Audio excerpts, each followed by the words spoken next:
Hi there, tonight we're stepping back in time, way back to the sun-drenched, marble-columned world of ancient Greece.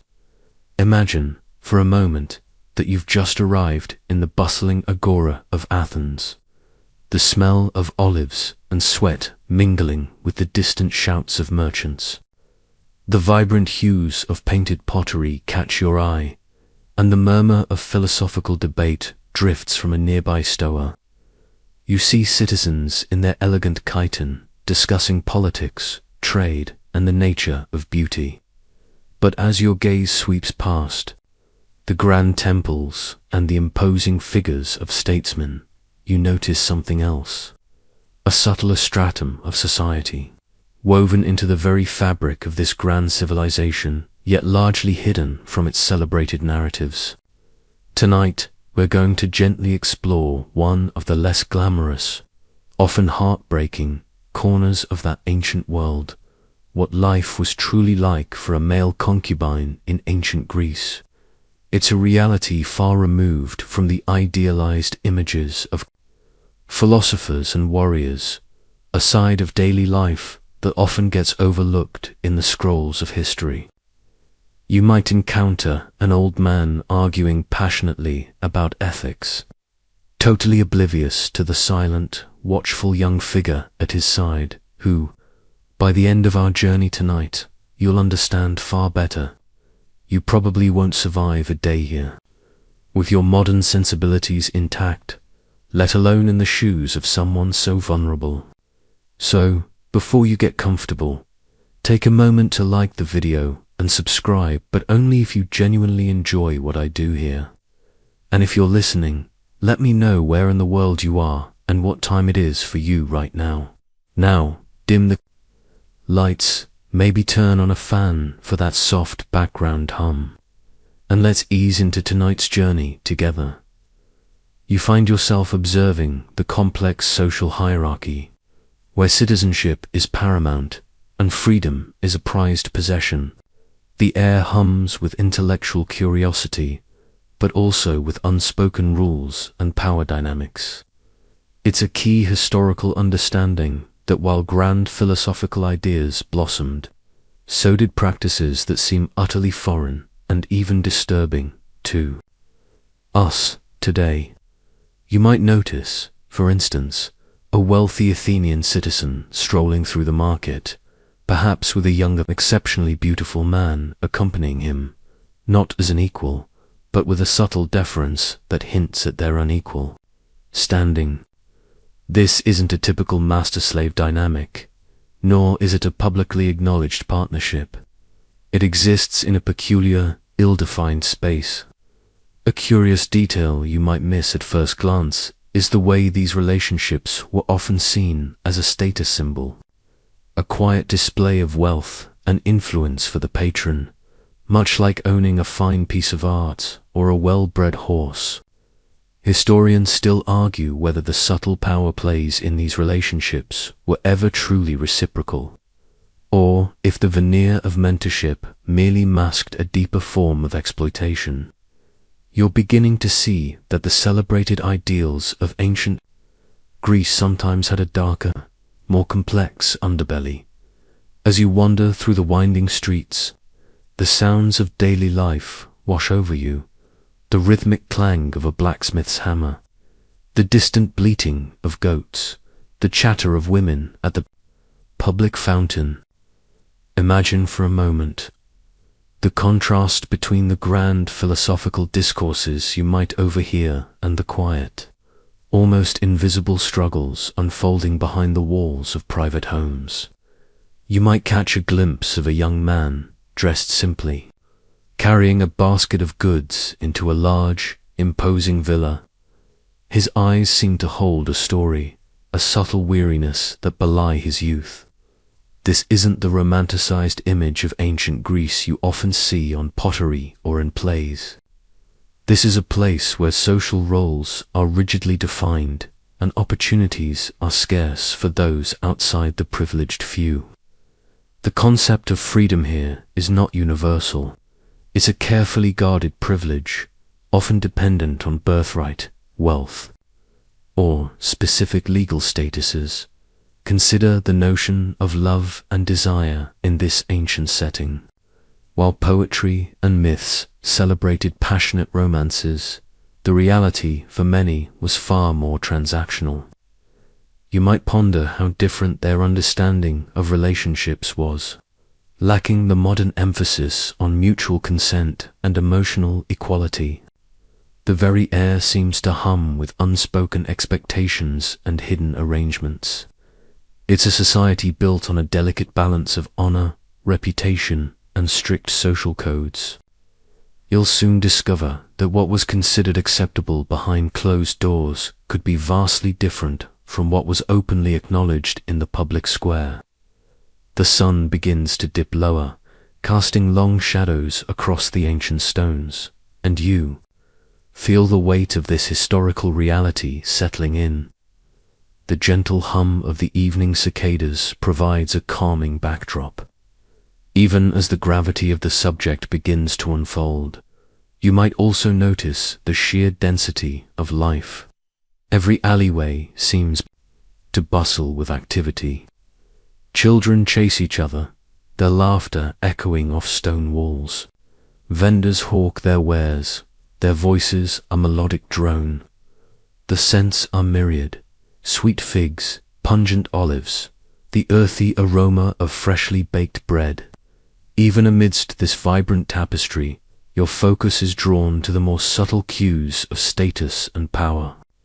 The way some people walk with an air of unquestioned authority, their heads held high, their gaze direct, contrasting sharply with those who move with a more deferential posture, their eyes downcast. You observe the easy camaraderie among groups of men who appear to be peers, their discussions animated and their gestures uninhibited. Then your gaze might fall upon another young figure, perhaps standing quietly near a shop entrance, his demeanor echoing your own subtle unease. These are the individuals who exist on the fringes, not quite part of the recognized social order, yet inextricably linked to it. The city hums with life, but for some, that hum is a constant reminder of their place, a quiet whisper of their limited world. As the sun begins its slow ascent over the ancient city, painting the marble with hues of rose and gold, your journey truly begins. You're not merely an observer now, you are experiencing, through the lens of history, what it meant to be a male concubine in this world. This position, you quickly realize, was not about mutual affection or a recognized partnership in the way we understand relationships today. Instead, it was deeply rooted in the social stratification of ancient Greece, a society obsessed with status, citizenship, and freedom. It's a key historical understanding that while citizens enjoyed a certain level of autonomy, many others were not so fortunate. Slaves, of course, occupied the lowest rung, considered property rather than people. But male concubines existed in a murky, often contradictory space somewhere above outright slavery, yet far, far below the esteemed status of a free man. Curious detail about this era is that while the concept of pederasty existed a mentorship, relationship between an older man, the Erastes, and a younger boy, the Eraminos, that sometimes included sexual intimacy, it was often idealized in philosophical texts as a means of education and character development. However, the reality of male concubinage, as you're experiencing it, rarely lived up to that lofty ideal. These were not typically relationships of intellectual equals or revered mentorship. Instead, concubines were primarily kept for sexual gratification and as symbols of their patron's wealth and power. Historians still argue whether any true affection or genuine care could flourish within such an inherently unequal power dynamic, or if the concubine's emotional well-being was simply an afterthought. You might feel a flicker of cynicism, observing the hypocrisy, you might find yourself wondering about the legal standing of such individuals. Were they slaves? Were they free? The answer is frustratingly fluid and depended heavily on individual circumstances. Most male concubines were either slaves specifically acquired for this purpose, or freeborn but impoverished young men sold or forced into the role due to desperate economic circumstances. For a slave concubine, your body and your time belonged entirely to your owner. You had no rights, no recourse, and no hope of legal protection. For a freeborn male forced into concubinage, the situation was marginally different, perhaps allowing for a theoretical, though rarely actionable, claim to freedom. However, the pervasive economic dependence and social stigma meant that even a freeborn concubine lived a life of profound vulnerability. Imagine, for a moment, the psychological toll. You are an object, valued for your youth and beauty, perhaps, for your ability to entertain, but rarely for your mind or your spirit. Your days are dictated by the whims of your patron. You might be summoned at any hour, day or night, to attend to his needs. This could involve serving him food and drink, providing musical entertainment, or simply being present for his sexual gratification. There's a constant pressure to anticipate his desires, to maintain a calm and agreeable demeanor, regardless of your internal turmoil. You learn to read the subtle shifts in his mood, the slight tightening of his jaw, the glint in his eye, all clues to what he expects of you next.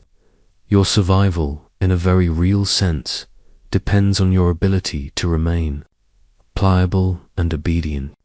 The air might be thick with the aroma of roasted meats and fine wine, but for you, it's just another evening of performance and submission.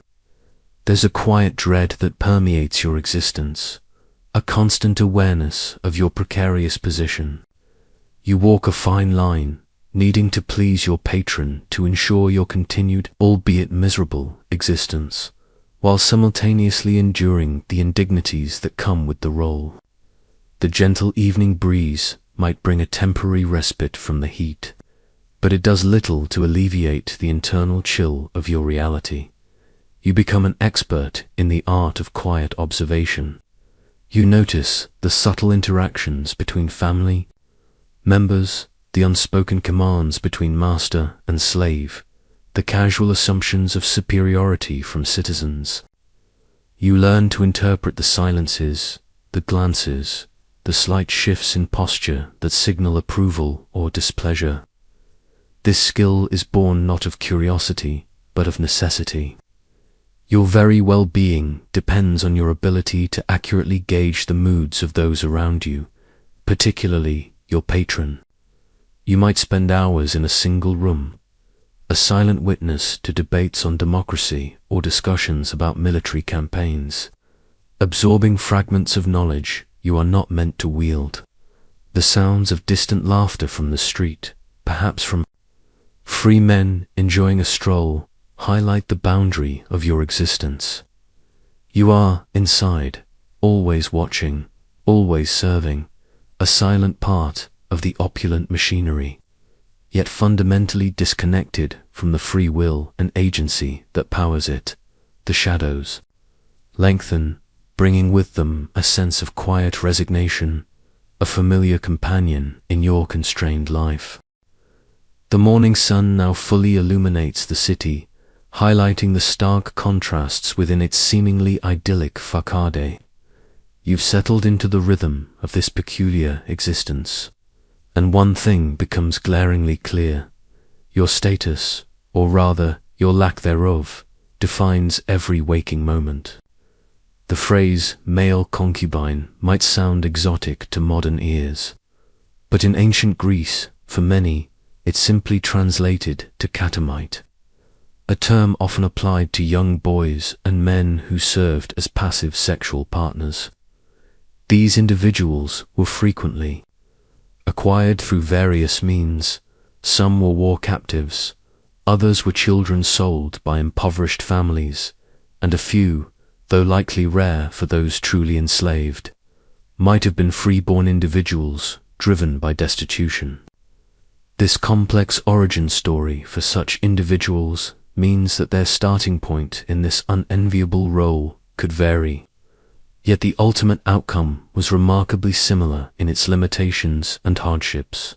A curious detail about the term catamite is its linguistic origin, deriving from the Latin catametus, which itself was a romanization of the Greek name Ganymede. Remember Ganymede from the myths, the beautiful Trojan prince abducted by Zeus to be his cupbearer on Olympus. While the myth might sound romantic, often depicting an almost idyllic servitude, the reality for human catamites was anything but divine. They were far from revered. Historians still argue whether the use of such a mythical, almost divine association served to soften the harsh reality of their exploitation or simply highlighted the absolute power dynamic at play, implying a natural order to their submission. You can almost feel the uncomfortable irony of it all. A beautiful name masking a painful truth. Your early life, if you were to embody this role, would likely have been one marked by profound loss and a sudden, brutal transition. Perhaps you remember the warmth of a simple home, the laughter of siblings, or the comforting scent of your mother's cooking. All of that is gone now, replaced by the sterile opulence, or sometimes the stark utility of your patron's household. You were, in essence, chosen. Not chosen for your intellect or your bravery, but for your youth, your appearance, and your perceived pliancy. This selection was rarely, if ever, a matter of consent. It was a transaction, a capture, or a desperate surrender. Imagine the crushing weight of that realization. Your very being, your future, dictated by someone else's desires, with no say in the matter, no appeal, and no escape. You're meticulously taught specific behaviors that define your new existence. How to serve with quiet efficiency, how to please without overt displays of emotion, how to be silent and unobtrusive when not explicitly called upon. Your movements become economical, almost graceful in their learned deference, your expressions muted, a careful mask. You learn to anticipate needs before they are even voiced, a skill born of constant observation and the urgent need to avoid displeasure. There's a quiet desperation that permeates your learned compliance, an unspoken plea for peaceful existence within your confines. The opulent frescoes on the walls, depicting gods and heroes in triumphs and romantic dalliances, seem to mock your predicament, their idealized narratives contrasting sharply with your diminished reality. They tell tales of mighty deeds and great freedoms, while your own story is one of quiet subjugation, a life lived entirely on another's terms. You might even observe other household slaves, perhaps performing more strenuous tasks like grinding grain or hauling water, and wonder if their lot, despite its physical harshness, somehow offers more dignity than your own. At least their labor, however arduous, has a tangible, recognized purpose in the household's function, beyond simply existing for another's gratification. Their daily grind, while grueling, might feel less personally violating. The gentle rustle of olive leaves outside the window offers a fleeting moment of peace, quickly overshadowed by the ever-present awareness of your situation. A constant hum of powerlessness beneath the surface of daily life. As you continue your silent existence within the labyrinthine corridors of your patron's estate, you become acutely aware of the intricate web of power that defines your every interaction. Your patron, typically an older, aristocratic man, holds absolute sway over your life. He is your erased, the older, dominant partner in this arrangement, and you are his Arimenos, the younger, passive one. It was generally understood that these relationships, while often sexual, were framed in philosophical discourse as opportunities for the older man to impart wisdom and knowledge to the younger. However, the reality for a male concubine often fell far short of this idealized model. Instead of intellectual cultivation, your purpose was primarily one of service and gratification. A curious detail is that while Greek society openly acknowledged many forms of same-sex relationships, particularly the pedagogical ones, those involving concubines, were often spoken of in hushed tones or veiled in euphemisms. This was unlike the more celebrated, often public, mentor-mentee pairings between free citizens, which were seen as contributing to the civic good. This subtle distinction highlights the underlying social discomfort with the concubine's status, a kind of collective turning away from its less savory aspects. Historians still argue whether the philosophical justifications for pederasty were genuinely believed by all, or if they sometimes served as a convenient intellectual veneer for more exploitative practices, allowing the elite to rationalize their desires. You might feel a flicker of cynicism. Observing this hypocrisy from your silent vantage point, your days are structured around your patron's whims. You might be summoned at any hour, day or night, to attend to his needs, which could range from the mundane to the deeply intimate. This could involve serving him food and drink, providing musical entertainment, or simply being present for his sexual gratification. There's a constant, pervasive pressure to anticipate his desires, to maintain a calm and agreeable demeanor, regardless of your internal turmoil. You learn to read the subtle shifts in his mood, the slight tightening of his jaw, the almost imperceptible glint in his eye, the change in the tone of his voice. All these are crucial clues to what he expects of you next, and your immediate compliance is paramount. Your survival, in a very real sense, depends on your ability to remain pliable and obedient, a constant performance of submission. Imagine, for a moment, the emotional suppression required for this existence. You cannot express fear, anger, or sadness, at least not openly. Any uncalculated display of genuine emotion might be perceived as defiance, leading to swift and unpleasant consequences.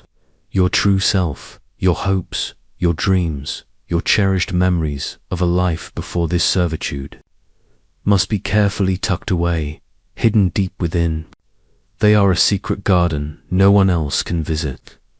The luxurious fabrics around you, the rich scents of incense and perfume that fill the villa, are merely a gilded cage.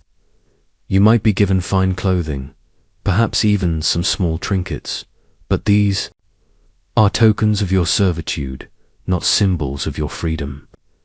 They are a display for your patron's friends, a testament to his wealth, not a comfort for your soul. You are, in essence, a living ornament, a beautiful object, a testament to his power and his desires. The distant sounds of a flute, played by some free citizen in a nearby courtyard, remind you of a different kind of life, one filled with unburdened melody and spontaneous joy, a stark contrast to the silent symphony of your own constrained existence. The very air around you feels heavy with unspoken expectations, a constant pressure that never truly lifts. The hours within your patron's home stretch out, filled with a quiet routine dictated by his needs.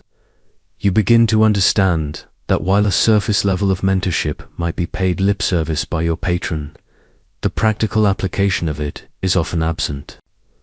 You'll find that true educational guidance, encompassing intellectual and moral development, was typically reserved for young, freeborn males. often within the context of the gymnasium or philosophical schools.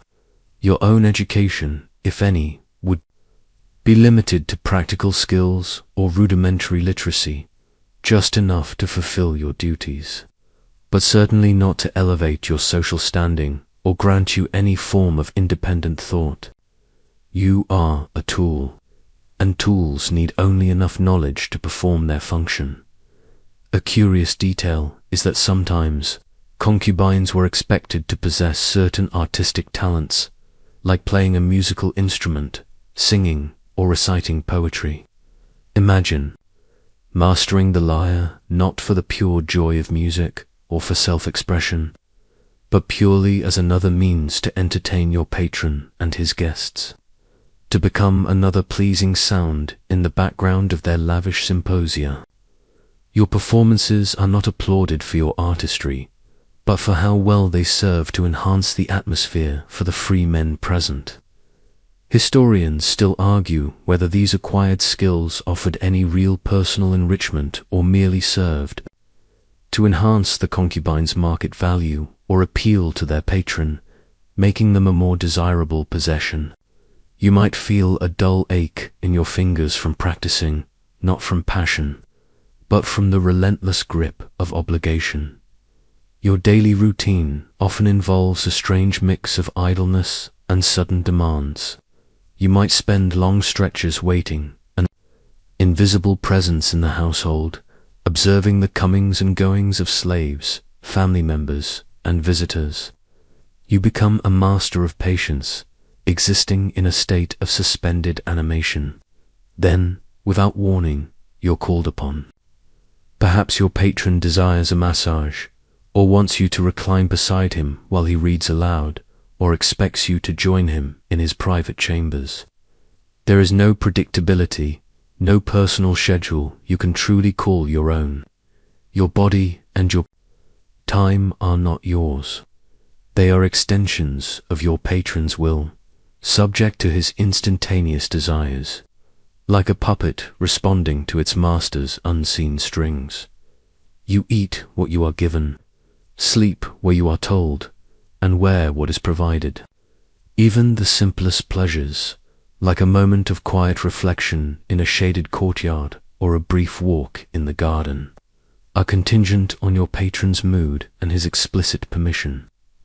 The grand architecture around you, the intricate mosaics underfoot, the sunlight filtering through the peristyle columns, all serve as a beautiful but constant reminder of your confinement. You are part of the scenery, a living, breathing decoration in this elaborate domestic theatre.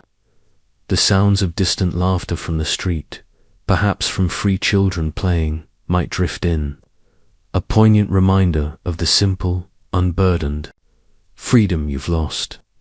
You learn to make your face a mask, your movements precise and silent, becoming an expert in disappearing into the shadows, emerging only when commanded. It's a quiet, relentless erasure of your own self, a slow fading into the background of another's life. The sun continues its slow arc across the Athenian sky, and as the day wears on, you become acutely aware of the pervasive social stigma that clings to your very existence. While the practice of male concubinage was, in some ways, an open secret, among the elite, it was never a path to social honor or public acclaim. Quite the opposite. You'd feel the subtle, yet unmistakable, weight of disapproval from those considered respectable members of society. It's a key historical point that even in a society where same-sex relationships were not inherently taboo, the passive role in such a relationship for a free man was often seen as effeminate, and thus a profound mark of shame. This societal condemnation, more than any legal code, acted as an invisible cage, preventing any hope of genuine integration or respect. A curious detail you might observe is how even within the patron's household, the other, more traditionally, enslaved individuals might view you with a mixture of pity and a nuanced form of contempt. They, at least, perform recognized labor, whether in the fields, the workshops, or the kitchens. Their work, though arduous, had a defined purpose within the household economy. Your work, however, is intimate and often humiliating, reducing you to an object of pleasure, a personal indulgence that carries less societal validation. Historians still argue whether the deep-seated societal aversion to the passive male role contributed more to the concubine's misery than the actual legal limitations they faced, creating an internal and external landscape of disdain. You can feel the quiet judgment in every averted gaze, every dismissive glance, a constant whisper of your diminished standing. You are acutely aware that your relationship with your patron is not, and can never be, publicly acknowledged in any honorable way. You wouldn't be introduced as a partner in a civic setting, nor would your presence ever be celebrated in a formal gathering of free citizens. Instead, you exist in the shadows, a hidden, often unspoken element of your patron's private life. If he entertains, you might be present to serve, to provide background entertainment, but never to sit as an equal or engage in intellectual discourse. You are a commodity, an extension of his private desires, rather than a person with inherent worth or recognized social identity. This distinction is paramount, always placing you outside the circle of valued individuals. Imagine the constant self-awareness of this low status. Every time you step outside the confines of the house, perhaps on an errand for your patron, you move with a subtle hunch, a guardedness in your eyes, a conscious effort to blend into the background. You learn to make yourself small, invisible to the casual passerby, lest their recognition bring further shame not only to you, but potentially to your patron. If he were to be associated too openly with such a stigmatized figure, the beautiful Greek sculptures you might glimpse in public spaces, celebrating the idealized male form in athletic and heroic poses, serve as a cruel contrast to your own diminished reality. You are not a warrior, not a philosopher, not a citizen. You are simply his. This constant sense of being less than is an insidious poison, slowly eroding any sense of self-worth you might once have possessed, leaving behind a hollow echo of your former self. The bustling sounds of the city, once a source of wonder, now seem to amplify your isolation, a loud reminder of the vibrant life from which you are fundamentally excluded. As your days unfold, the lack of any formal legal status becomes a suffocating reality.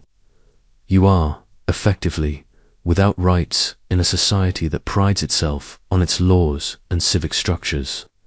It's a cruel twist of fate that while ancient Greek law could be incredibly detailed and sophisticated, offering protections to citizens and even, to a limited extent, to some categories of slaves with specific roles, it offered almost none for a male concubine.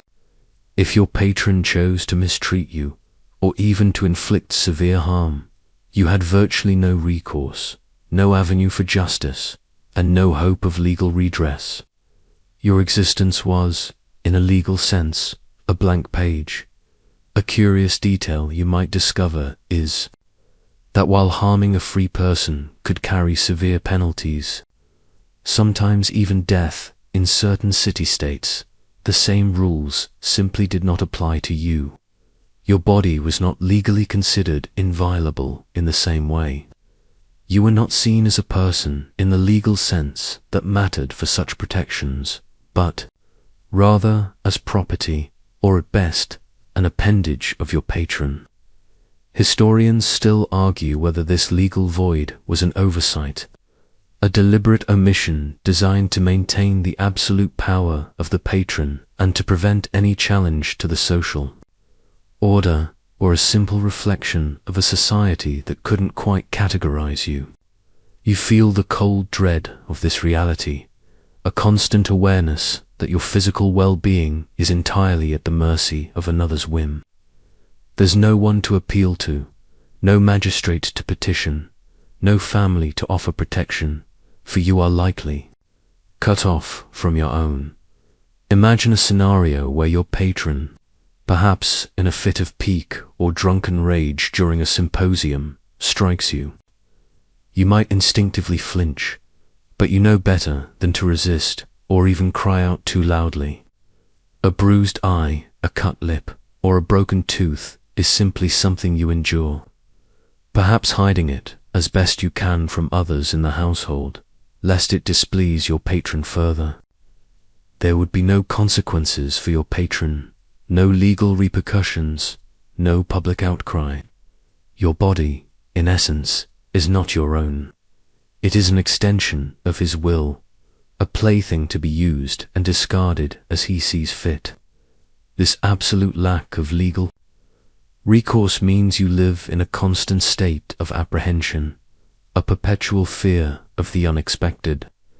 Every interaction with your patron, no matter how benign, carries an unspoken threat, a chilling reminder of his power and your utter helplessness.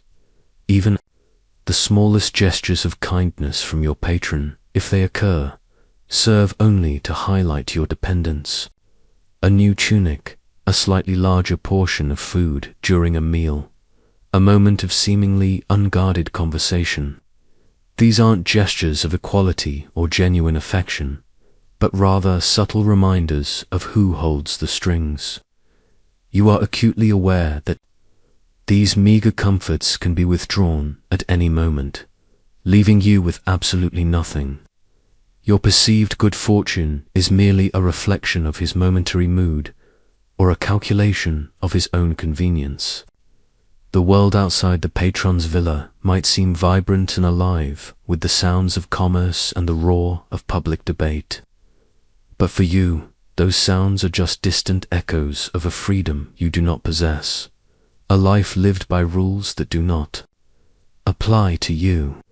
The soft glow of oil lamps begins to cast long, dancing shadows on the walls of your small quarters, and you find yourself wishing for the quiet oblivion of sleep, a brief escape from the day's anxieties and the ever-present threat of your vulnerable reality. As your days in this ancient Greek household unfold, the stark reality of your economic dependence becomes an undeniable, heavy burden. You possess nothing of your own. No land to cultivate, no trade to practice, no specialized skills that could genuinely earn you an independent living outside of your patron's household. Your very sustenance, your clothing, your shelter, all come directly from his generosity, or rather, his calculation of your utility. It's a foundational aspect of this historical period that economic autonomy was intrinsically linked to social freedom. Without the means to support yourself, you were inevitably beholden to another, utterly reliant on their continued provision. This dependency created a cage, invisible yet unbreakable, where your survival was dictated by a single will. A curious detail you might reflect on is how this reliance creates a peculiar kind of psychological trap, an invisible bond even stronger than physical chains. Even if your patron is not overtly cruel, the constant awareness that your well-being hinges entirely on his whim is debilitating. You are like a plant that can only grow with the precise amount of water and sunlight provided by its gardener. Too little, and you wither. Too much, and you drown in obligation. Historians still argue whether the economic leverage held by patrons was a more effective tool of control than outright physical coercion, subtly crushing the spirit without leaving visible marks, creating a deeper, more insidious form of servitude. You feel this silent, insidious pressure every moment, a constant gnawing at your sense of self-worth. Imagine the absolute lack of agency that defines your existence. If you dreamed of a different life, of learning a craft, or traveling to another city to seek your fortune, those dreams would quickly evaporate under the crushing weight of your circumstances. You cannot simply walk away. Where would you go? Who would take you in? Without financial means, without connections, without a recognized place in society, you would quickly face starvation, exposure, or be forced into an even more desperate and dangerous form of servitude, perhaps in a brothel or as a common laborer with no protections whatsoever. This complete reliance binds you to your patron as surely as any physical chain.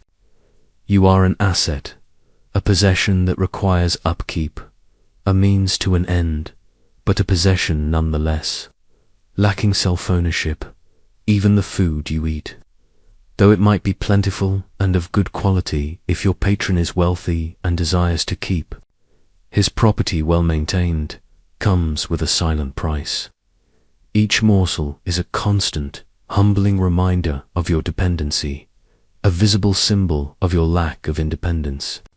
The quiet clatter of dishes from the kitchen, the distant hum of daily life in the household, all serve to underscore your unique and isolated position within it. You are cared for, yes, your basic needs are met, but not out of love or genuine respect, but out of ownership and utility. This economic tether ensures that any fleeting thoughts of rebellion or escape remain just, that fleeting whispers in your mind, quickly extinguished by the cold, undeniable logic of survival. The evening shadows lengthen, wrapping the villa in a comforting dimness, but for you, it merely signals another night of quiet submission, another day in which your existence is not truly your own. As you continue to exist within this unspoken framework, you begin to grasp the profound absence of any institutional support for your role. Unlike recognized marriages, which were formalized by rituals and protected by law, or even the established, albeit harsh, legal frameworks surrounding various categories of slavery, male concubinage simply existed outside any formal protective structures. There were no temples where you could seek sanctuary for a grievance, no civic bodies to appeal to for justice, and no defined legal precedents that offered you even a sliver of recourse if you were wronged. This informal nature meant you were utterly exposed. A curious detail is that while Greek society had elaborate rituals and laws for almost every conceivable aspect of life, from religious ceremonies and athletic contests to property disputes and commercial contracts, your specific situation was a silent exception. It was as if your very existence in that role was a discrete arrangement, a private matter that the broader society chose not to formalize or regulate, thereby absolving itself of any responsibility towards you. Historians still argue whether this lack of formal structure made the concubines' position even more vulnerable, leaving them entirely at the mercy of individual patrons without any societal safety net to fall back on. You sense this profound isolation, a chilling understanding that no one, no institution would intervene on your behalf. Imagine the crushing feeling of being utterly alone. If your patron proved to be cruel, abusive, or simply decided to discard you, there was no official body to turn to for help. You couldn't seek medical attention for injuries without your patron's permission, nor could you appeal for food or shelter if cast out onto the streets. You were adrift, entirely dependent on the personal character of one man, a single individual's benevolence or caprice. This complete lack of a support system meant that any mistreatment, any abuse, any humiliation was endured in silence, behind closed doors, a private agony. Your suffering was largely invisible to the world outside the villa, a secret shame. Even the whisper of hope for escape or a better life would be quickly stifled by this reality. Without a network of support, without legal standing, without economic means to sustain yourself, any attempt at flight would lead only to further destitution and danger, potentially forcing you into even more degrading circumstances. You are trapped not just by the physical walls of the villa, but by the impenetrable social and legal barriers that surround you, an inescapable prison of circumstance. The soft glow of the afternoon sun filtering through the courtyard trees highlights dust motes dancing in the air, a beautiful but fleeting reminder of the freedom of movement that is denied to you. This constant vulnerability, the knowledge that you are utterly exposed and without recourse, becomes a deep, unsettling, and pervasive part of your daily experience, a silent weight on your soul. The concept of marriage in ancient Greece, with its formal rituals, public pronouncements, and deeply embedded social recognition, stands in stark contrast to your own utterly unrecognized status. It's a crucial historical distinction that your position as a male concubine was emphatically not a substitute for marriage. While some relationships between an Erastes and Eromenos might have offered a form of companionship, particularly in philosophical circles, your specific role as a concubine never afforded you the social standing, the legal protections, the lineage, recognition, or the inheritance rights that came with being a spouse. Your relationship, no matter how long-standing or outwardly stable, was inherently private and unprotected in the eyes of the law and broader society. A curious detail here is that even the most celebrated philosophical discussions about relationships, including those between men, almost always implicitly or explicitly centered on the context of free citizens and their lineage. These dialogues were often concerned with the proper management of the oikos household and the continuation of the family line, which were paramount in Greek society. Your presence as a concubine existed entirely outside this formal framework. Historians still argue whether the lack of any official recognition for male concubinage was a way to maintain the rigid social hierarchy, ensuring that such relationships, even if common in practice, did not blur the sacred lines of legitimate family structures, citizenship, and property inheritance. You feel the weight of this invisible barrier, separating you from any true sense of belonging, permanence, or a recognized future. Imagine watching a wedding procession from the shadows, perhaps for your patron's daughter or a prominent neighbor's son. You see the bride, veiled and adorned, led through the streets, accompanied by joyous song and celebratory cheers. You witness the public feast, the offering of sacrifices, the symbolic joining of two families and their properties. All of it unfolds as a grand spectacle of legitimate social connection and the continuation of the polis. For you, it's a poignant, almost heartbreaking reminder of what you are denied.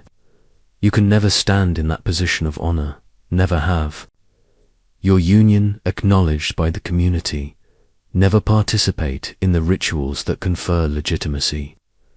You can never raise children who would bear your name and inherit your social standing. For even if you fathered children, they would not be recognized as yours in the legal sense, belonging instead to their mother's household or a patron. Your relationships are, by their very nature, transient and ultimately disposable in the eyes of society. This absence of formal recognition extends beyond mere ceremony.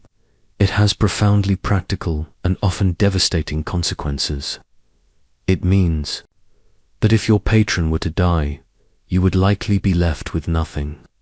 No claim to his estate, no legal provisions for your future, no family network to support you.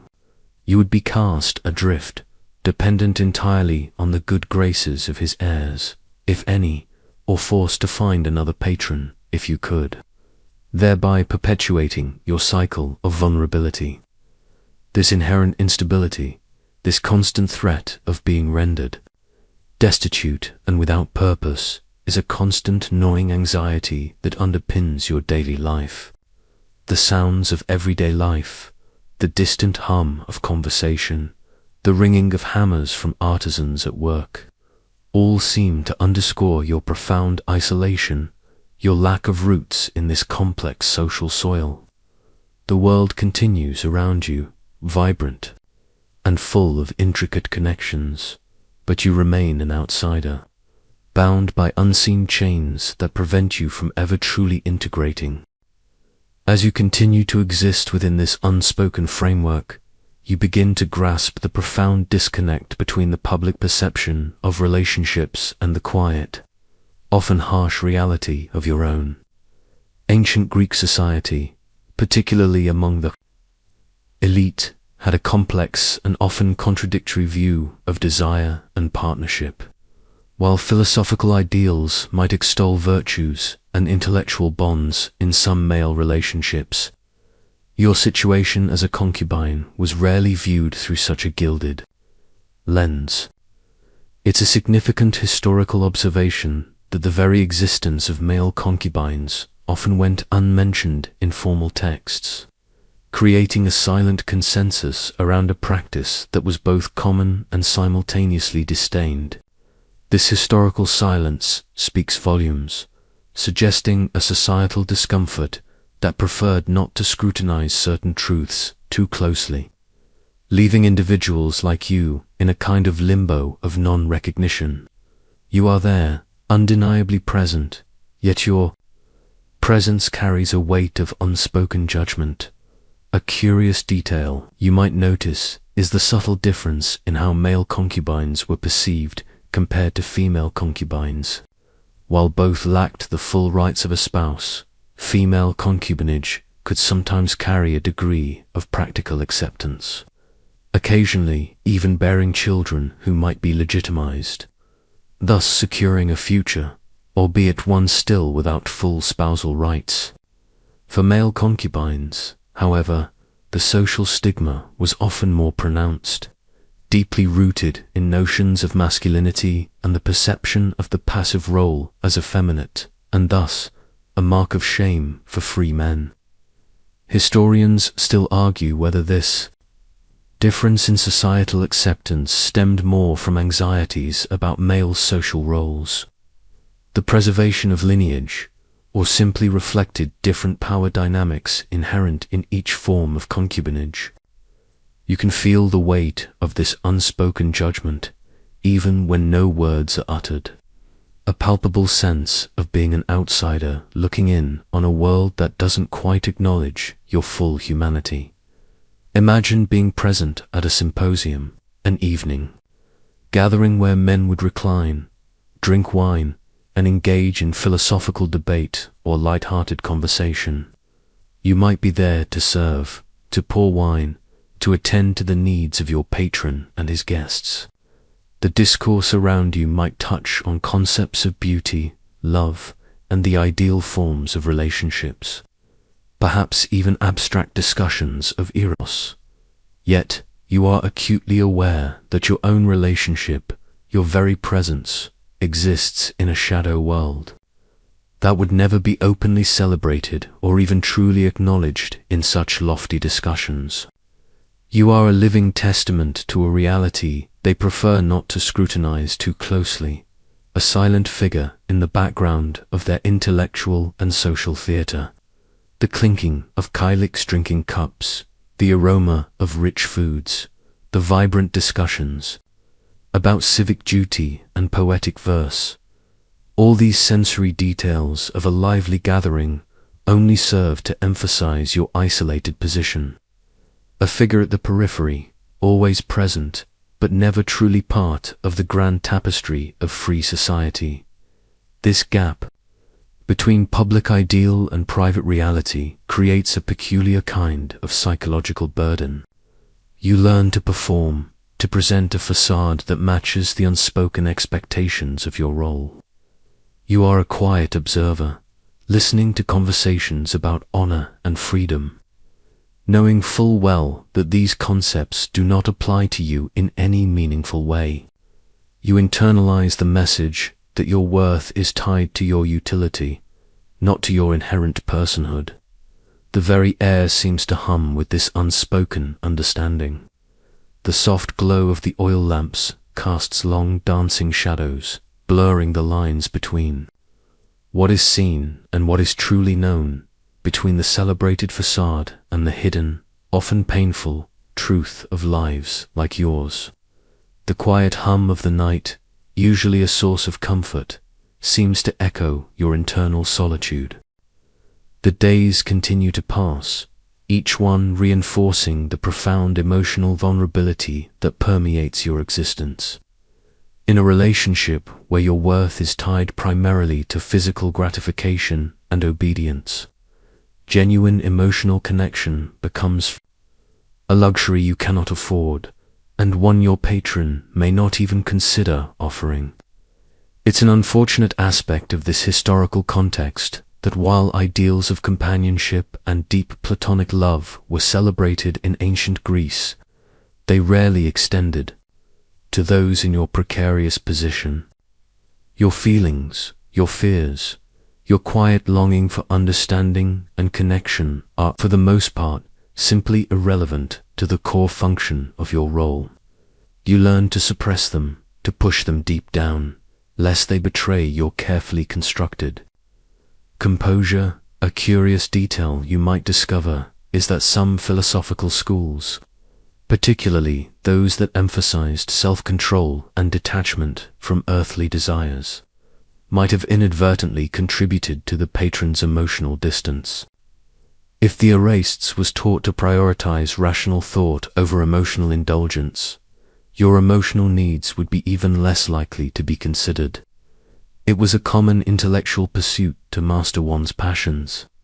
Historians still argue whether this philosophical emphasis on stoicism and rationality, while noble in theory, inadvertently fostered emotional neglect in such power-imbalanced relationships, creating a cold detachment that dehumanized those in your position.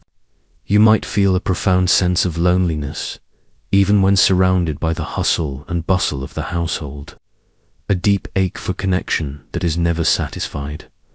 Imagine a quiet evening, perhaps in your patron's private chambers. He might be engrossed in a scroll, or simply lost in thought, the flickering light from a single oil lamp illuminating the ancient script. You are present, a silent sentinel, perhaps refilling his wine cup or adjusting his cushion. In such moments of stillness, you might long for a kind word, a moment of genuine human connection that transcends the transactional nature of your bond. But such moments are rare, fleeting, and often fraught with risk. Any attempt on your part to seek emotional comfort, a comforting glance, or a soft touch, might be seen as an impertinence, a blurring of lines that your patron would quickly, and perhaps harshly, correct. You learn to temper your expectations, to extinguish any flicker of hope for true intimacy, conditioning yourself to emotional scarcity. This constant emotional deprivation leaves a deep and insidious mark. You become adept at self-preservation, at guarding your heart from further disappointment and pain.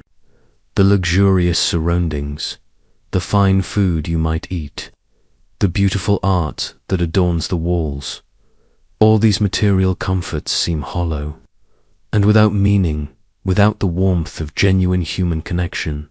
You are provided for, certainly, your basic physical needs met, but emotionally you are starved, living in a constant state of unfulfilled yearning. The distant sound of a harp playing a soft melody might evoke a fleeting memory of a different kind of life, one where feelings were acknowledged and perhaps even nurtured, a stark contrast to the emotional desert you now inhabit. This persistent sense of isolation, even in close proximity, becomes a defining feature of your quiet, constrained world, a silent scream within a gilded cage. The weight of your existence, you realize, is compounded by a profound lack of autonomy. Every aspect of your life, from the mundane to the deeply personal, is controlled by your patron. You cannot choose where you live, what you eat, or even how you spend your time. It's a core truth of this historical period that freedom meant self-governance, the ability to act according to one's own will, a concept utterly denied to those in your position. Your desires, your preferences, your very will are rendered irrelevant, subsumed by the will of another. You are, in essence, a living extension of your patron's domain. A curious detail here is that even some enslaved individuals, particularly those with specialized skills or in positions of significant trust within a household, might have gained a limited degree of informal autonomy. A slave managing a workshop or a trusted steward might have had certain managerial freedoms, perhaps even earning a pittance for their own use. But for a male concubine, the very nature of the role often precluded such freedoms. Your utility was tied intrinsically to your availability and compliance, not to your independent initiative or decision-making. Historians still argue whether this profound lack of personal agency was more psychologically damaging than any physical hardship, slowly eroding the individual's sense of self, leaving them feeling like a mere object rather than a person. You feel this internal erosion every day, a gradual diminishing of your own personhood.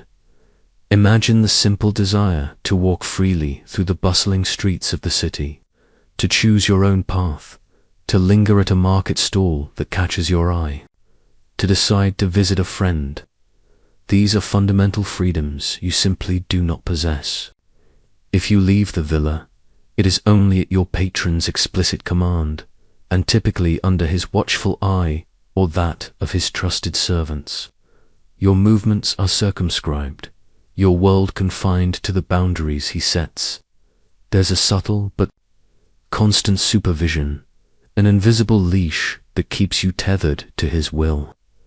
Always aware of the need to return, always aware of who you belong to. You are always aware of being observed, even when seemingly alone, fostering a pervasive sense of being perpetually accountable. This constant state of being controlled, of having no voice in your own destiny, creates a suffocating environment that slowly stifles your spirit. You might find yourself retreating further inward, nurturing a private world of thought that no one can touch, a small refuge for the parts of yourself that remain stubbornly your own. This internal sanctuary is a desperate attempt to retain some semblance of self in a world determined to erase it. But even this internal refuge is fragile, easily shattered by an unexpected summons or a harsh word, pulling you abruptly back into the reality of your servitude. The sounds of birds chirping freely outside the villa's walls, a simple symphony of unburdened life, serves as a poignant reminder of the unassailable liberty that is so casually denied to you. This constant suppression of your will, this pervasive lack of autonomy, becomes a defining, inescapable element of your quiet despair, a silent scream of the spirit. As the sun crests the midday sky, casting harsh shadows, you find yourself increasingly pressed into the role of entertainment within your patron's lavish symposia. These gatherings, a cornerstone of ancient Greek aristocratic life, were far more than mere dinner parties.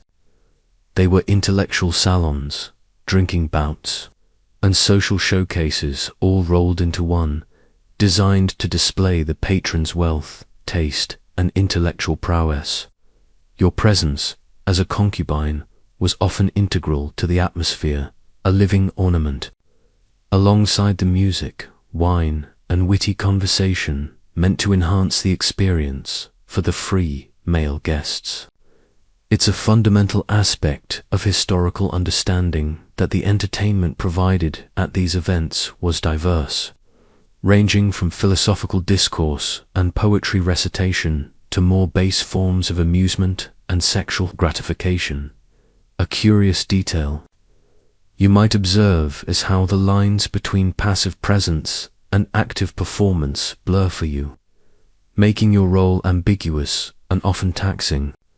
You might be expected to recline quietly, listening intently to the debates, yet also ready at a moment's notice to fetch more wine, adjust cushions, or engage in private, often sexual conversations with guests if your patron so dictates. Sometimes, you might even be called upon to play the lyre, sing a song, or recite poetry, your talents becoming another facet of the evening's carefully orchestrated entertainment.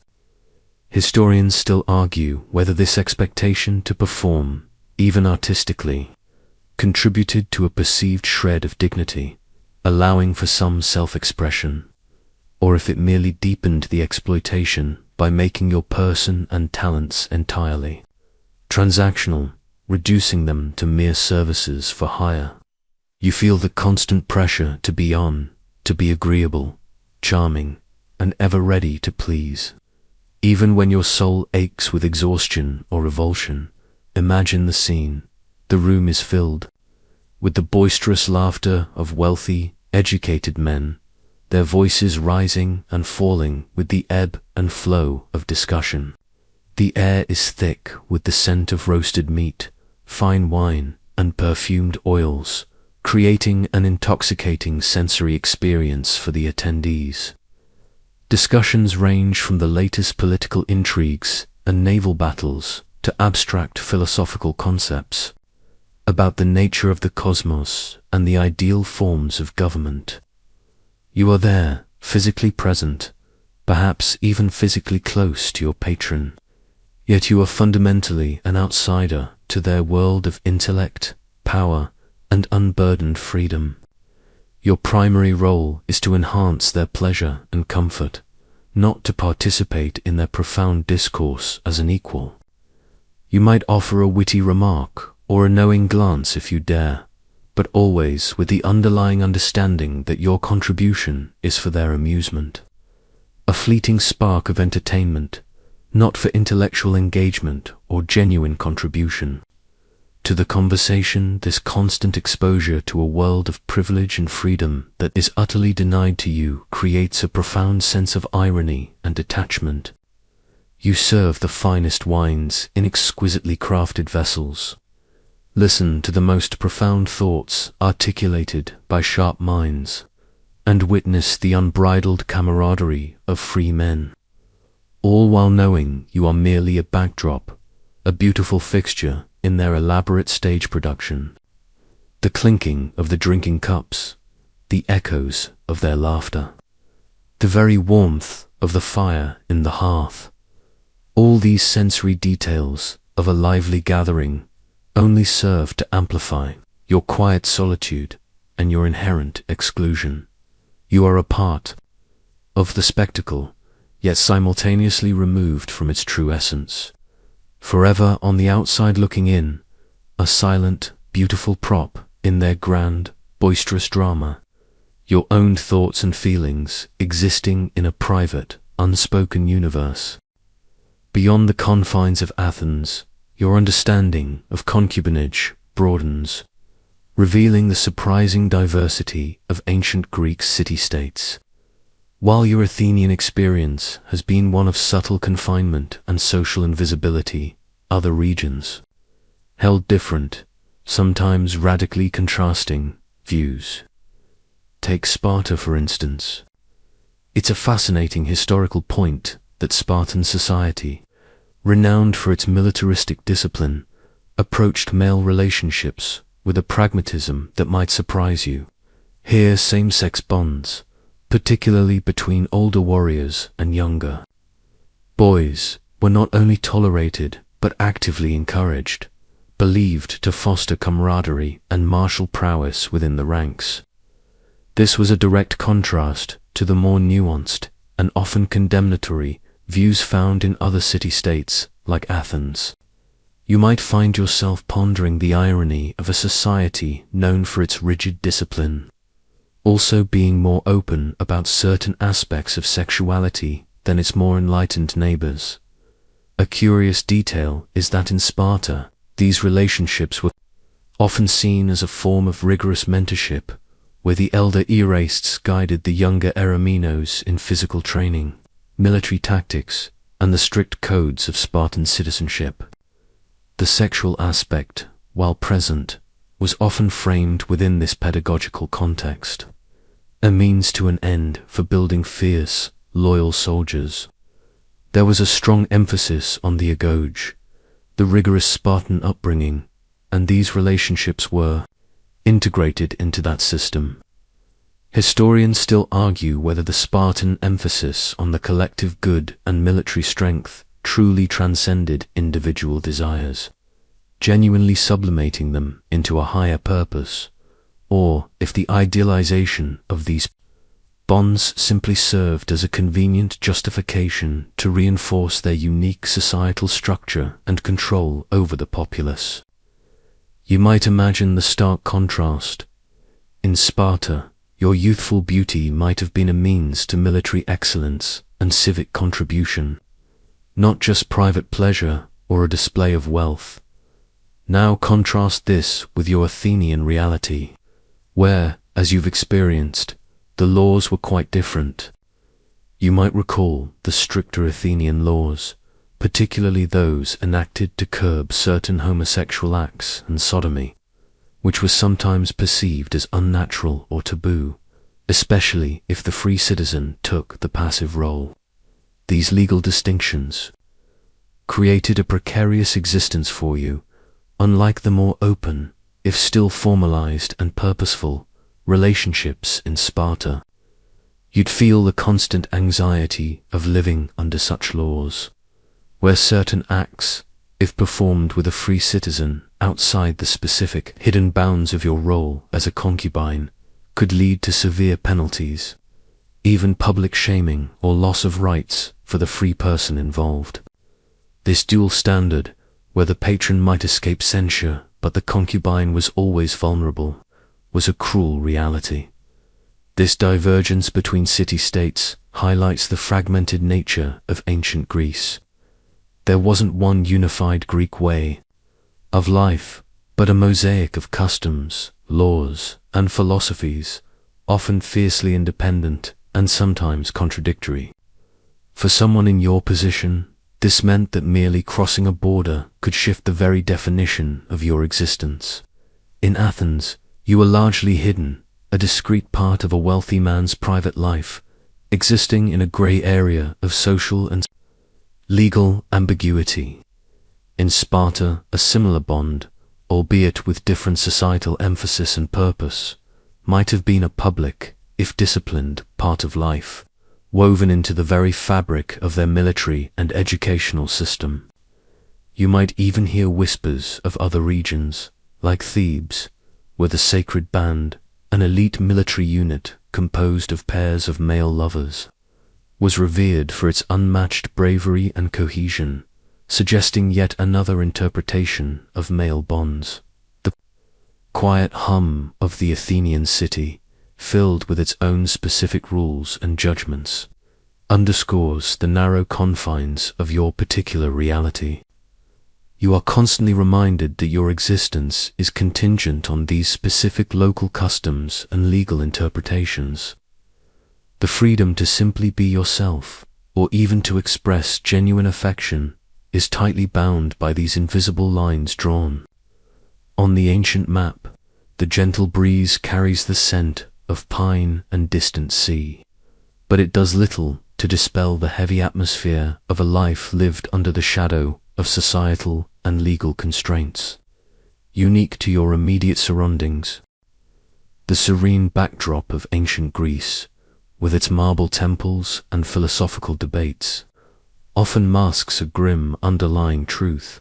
For individuals like yourself, sexual assault and forced intercourse were pervasive realities, carried out with chilling impunity by those in power. It's a stark historical fact that while ancient Greek law could be severe for offenses against free citizens, particularly regarding their bodies and their honor, these protections simply did not extend to you, the male concubine. You existed in a legal blind spot, a shadowy zone where your consent was deemed utterly irrelevant and your body was considered a consumable commodity. This was not merely an oversight in their legal code. It was a deeply ingrained aspect of the power structures that governed your existence. A curious detail you might find particularly unsettling is the chilling double standard that existed.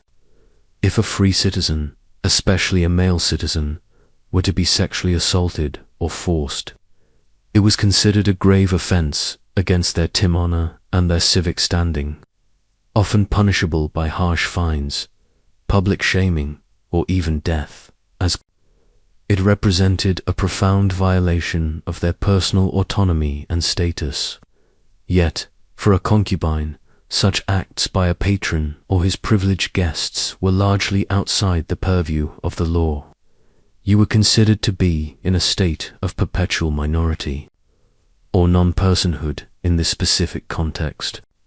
Historians still argue whether this legal vacuum was a deliberate mechanism to maintain the absolute power of the elite, allowing them unfettered access to those beneath them in the social hierarchy, or simply a reflection of a society that did not recognize your personhood in a way that warranted the same protective legal framework afforded to its citizens.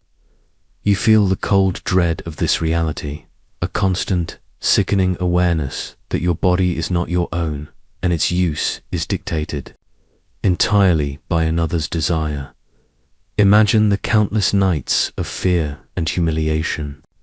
You might be summoned to your patron's chambers, or even be exposed to his friends during a symposium, compelled to participate in acts that fill you with revulsion. There is no escape, no refusal that would not bring even harsher consequences. Your forced compliance is not just expected, it is demanded, a silent duty that is part of the unspoken contract of your existence.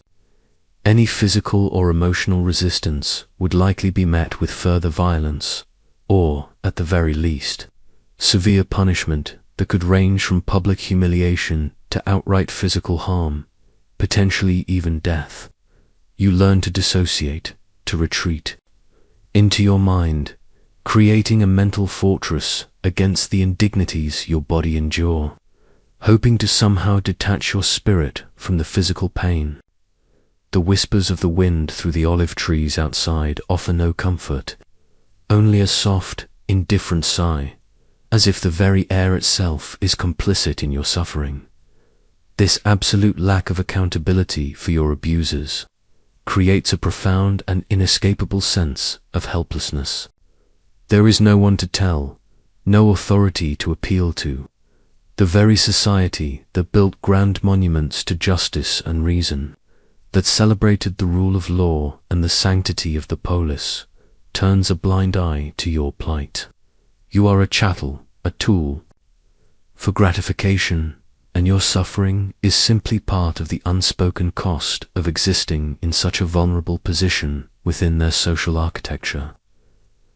The grand pronouncements of virtue and liberty made by the philosophers like Plato and Aristotle, often heard echoing through the intellectual circles of Athens, seem like hollow, mocking echoes in the face of your personal reality. You carry the burden of these violations not just on your body, but deep within your spirit, a hidden wound that never truly heals, poisoning your perception of yourself and the world around you. The soft flicker of the oil lamp in your room seems to highlight the pervasive darkness that envelops your life, a reflection of your own inner turmoil and the despair that often creeps in during the quiet hours of the night. Despite the bleakness of your situation, you begin to observe the curious fluidity of status that that could exist even for those in your vulnerable position. While your overall social standing was undeniably low, your individual experience was profoundly shaped by the wealth and social standing of your patron. It's a key historical insight that life for an enslaved person or a concubine was not a monolithic experience. A powerful, affluent patron could, at times, offer a surprising degree of material comfort and relative safety compared to a poorer, less influential one. This disparity meant that while the fundamental lack of freedom remained, the quality of your daily life could swing wildly based on the resources and temperament of the man who owned you. A curious detail here is that a particularly wealthy or well-regarded patron, an erased of considerable means and social influence, might provide you with more than just basic sustenance.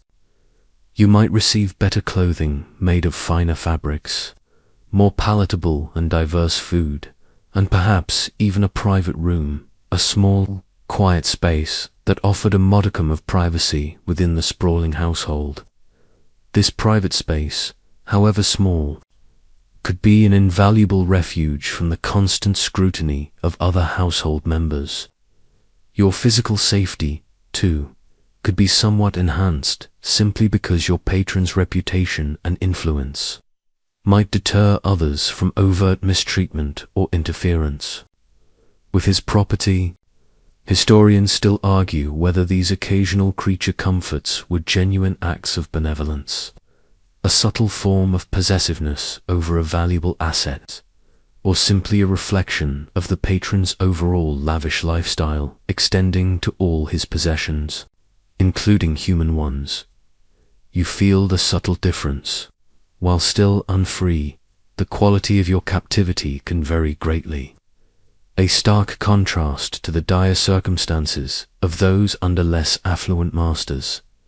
Imagine being in the household of a truly prominent Athenian, perhaps a statesman, a celebrated general, or a renowned philosopher with extensive landholdings.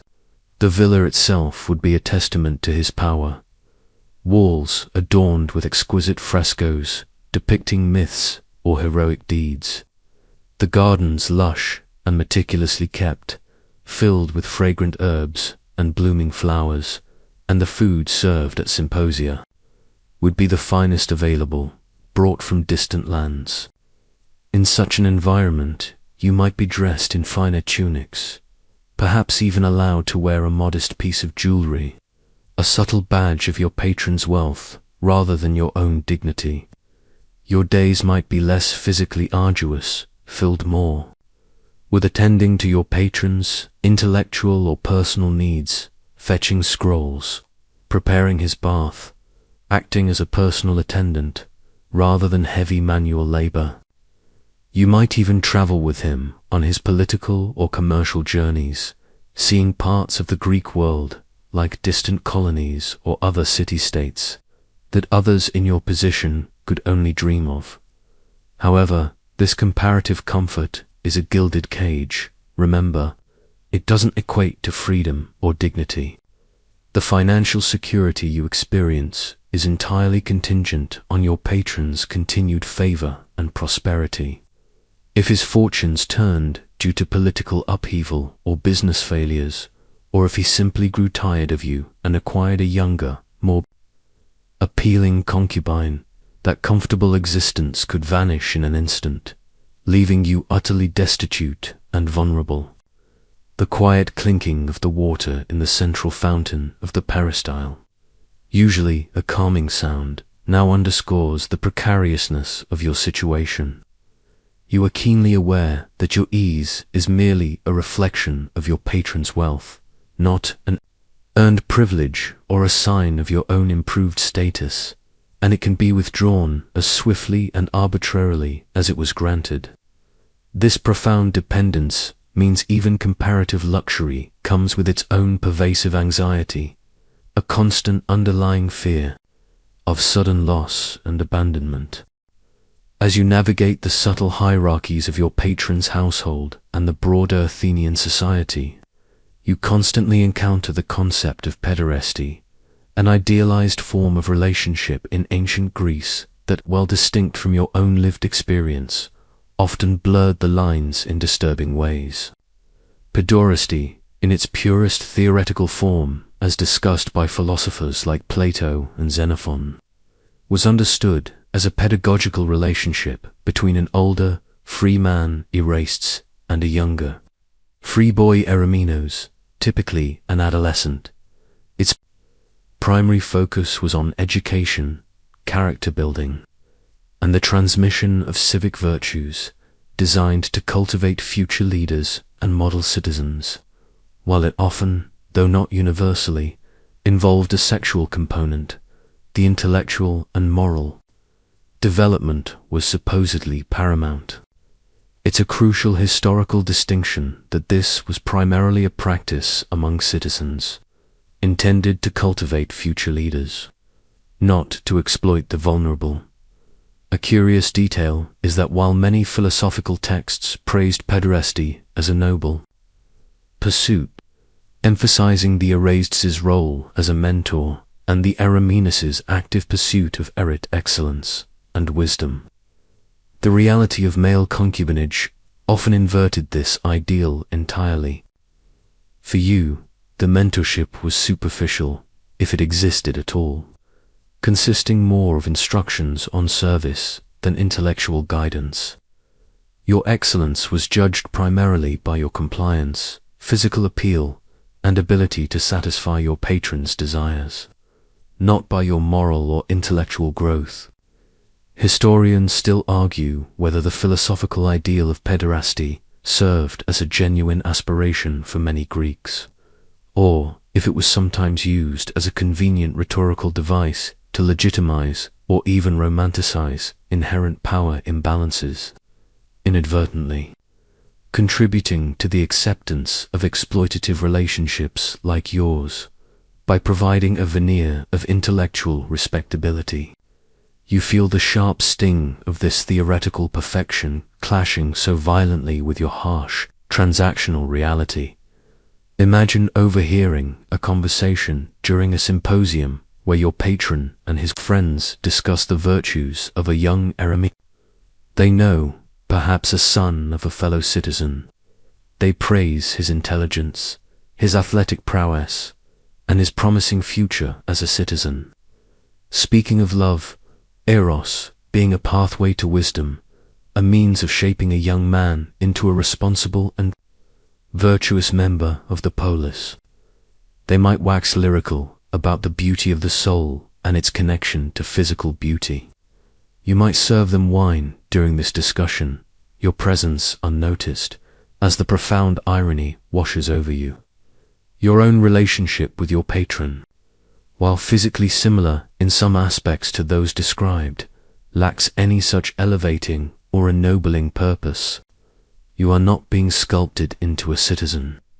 You are being consumed, your youth and body serving another's pleasure and status, without any reciprocal benefit to your character or future. This constant exposure to the idealized version of male relationships, while living the stark, utilitarian reality of your own, creates a profound sense of otherness and bitter disillusionment. You are not learning rhetoric or civic duties.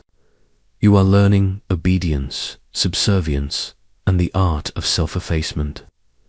The discussions of Eros as a divine force, of love as a motivator for noble deeds and intellectual pursuit, seem utterly foreign to your own transactional existence, where your worth is measured only by your immediate usefulness. The sounds of the symposium, once a cacophony of voices, now seem to separate into distinct streams. The elevated discussions of the free, articulate citizens, and the silent, unspoken truth of your own personal servitude, a reality that exists just beneath the surface of their refined world. The moonlight filtering through the windows seems to illuminate this profound divide, casting you firmly into the shadows of the unacknowledged and the unideal. Beyond the philosophical ideals of pederasty, you confront the harsh reality of how male concubines were perceived in terms of their physical appearance and expected dress.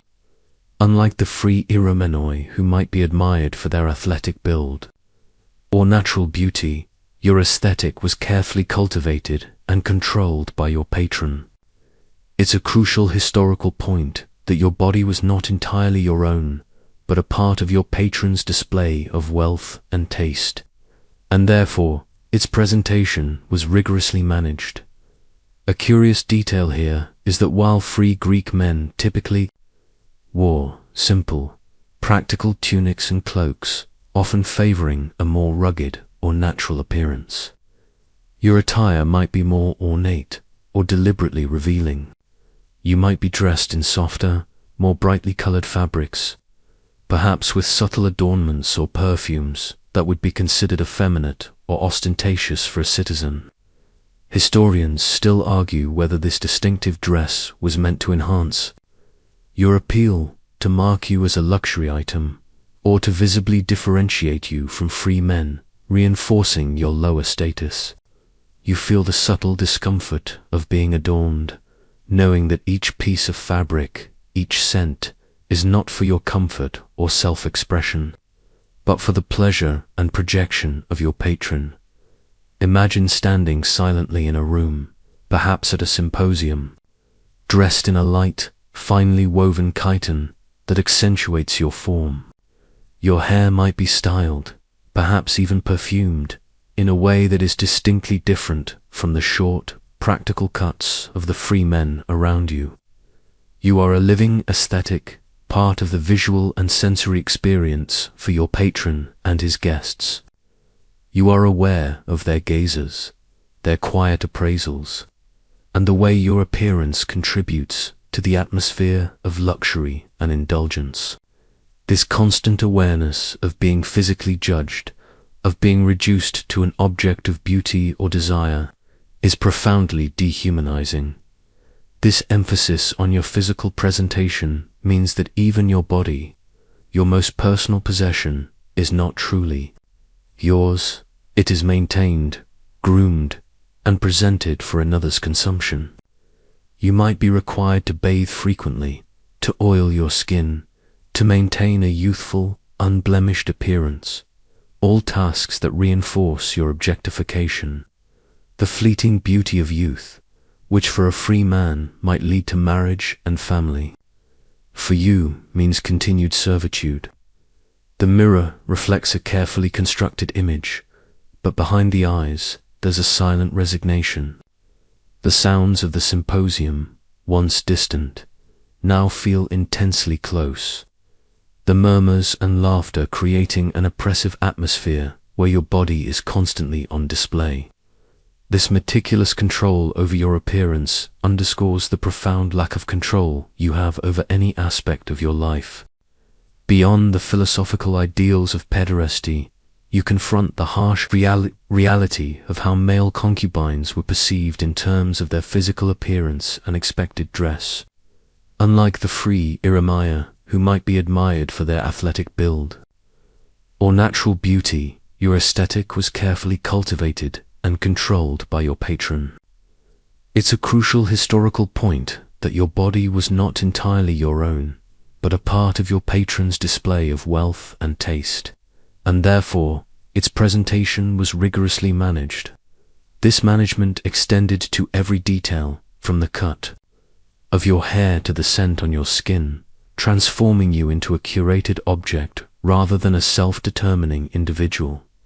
A curious detail here is that while free Greek men typically wore simple, practical tunics and cloaks, often favoring a more rugged, austere, or natural appearance that emphasized their citizenship and participation in military life, your attire might be markedly different.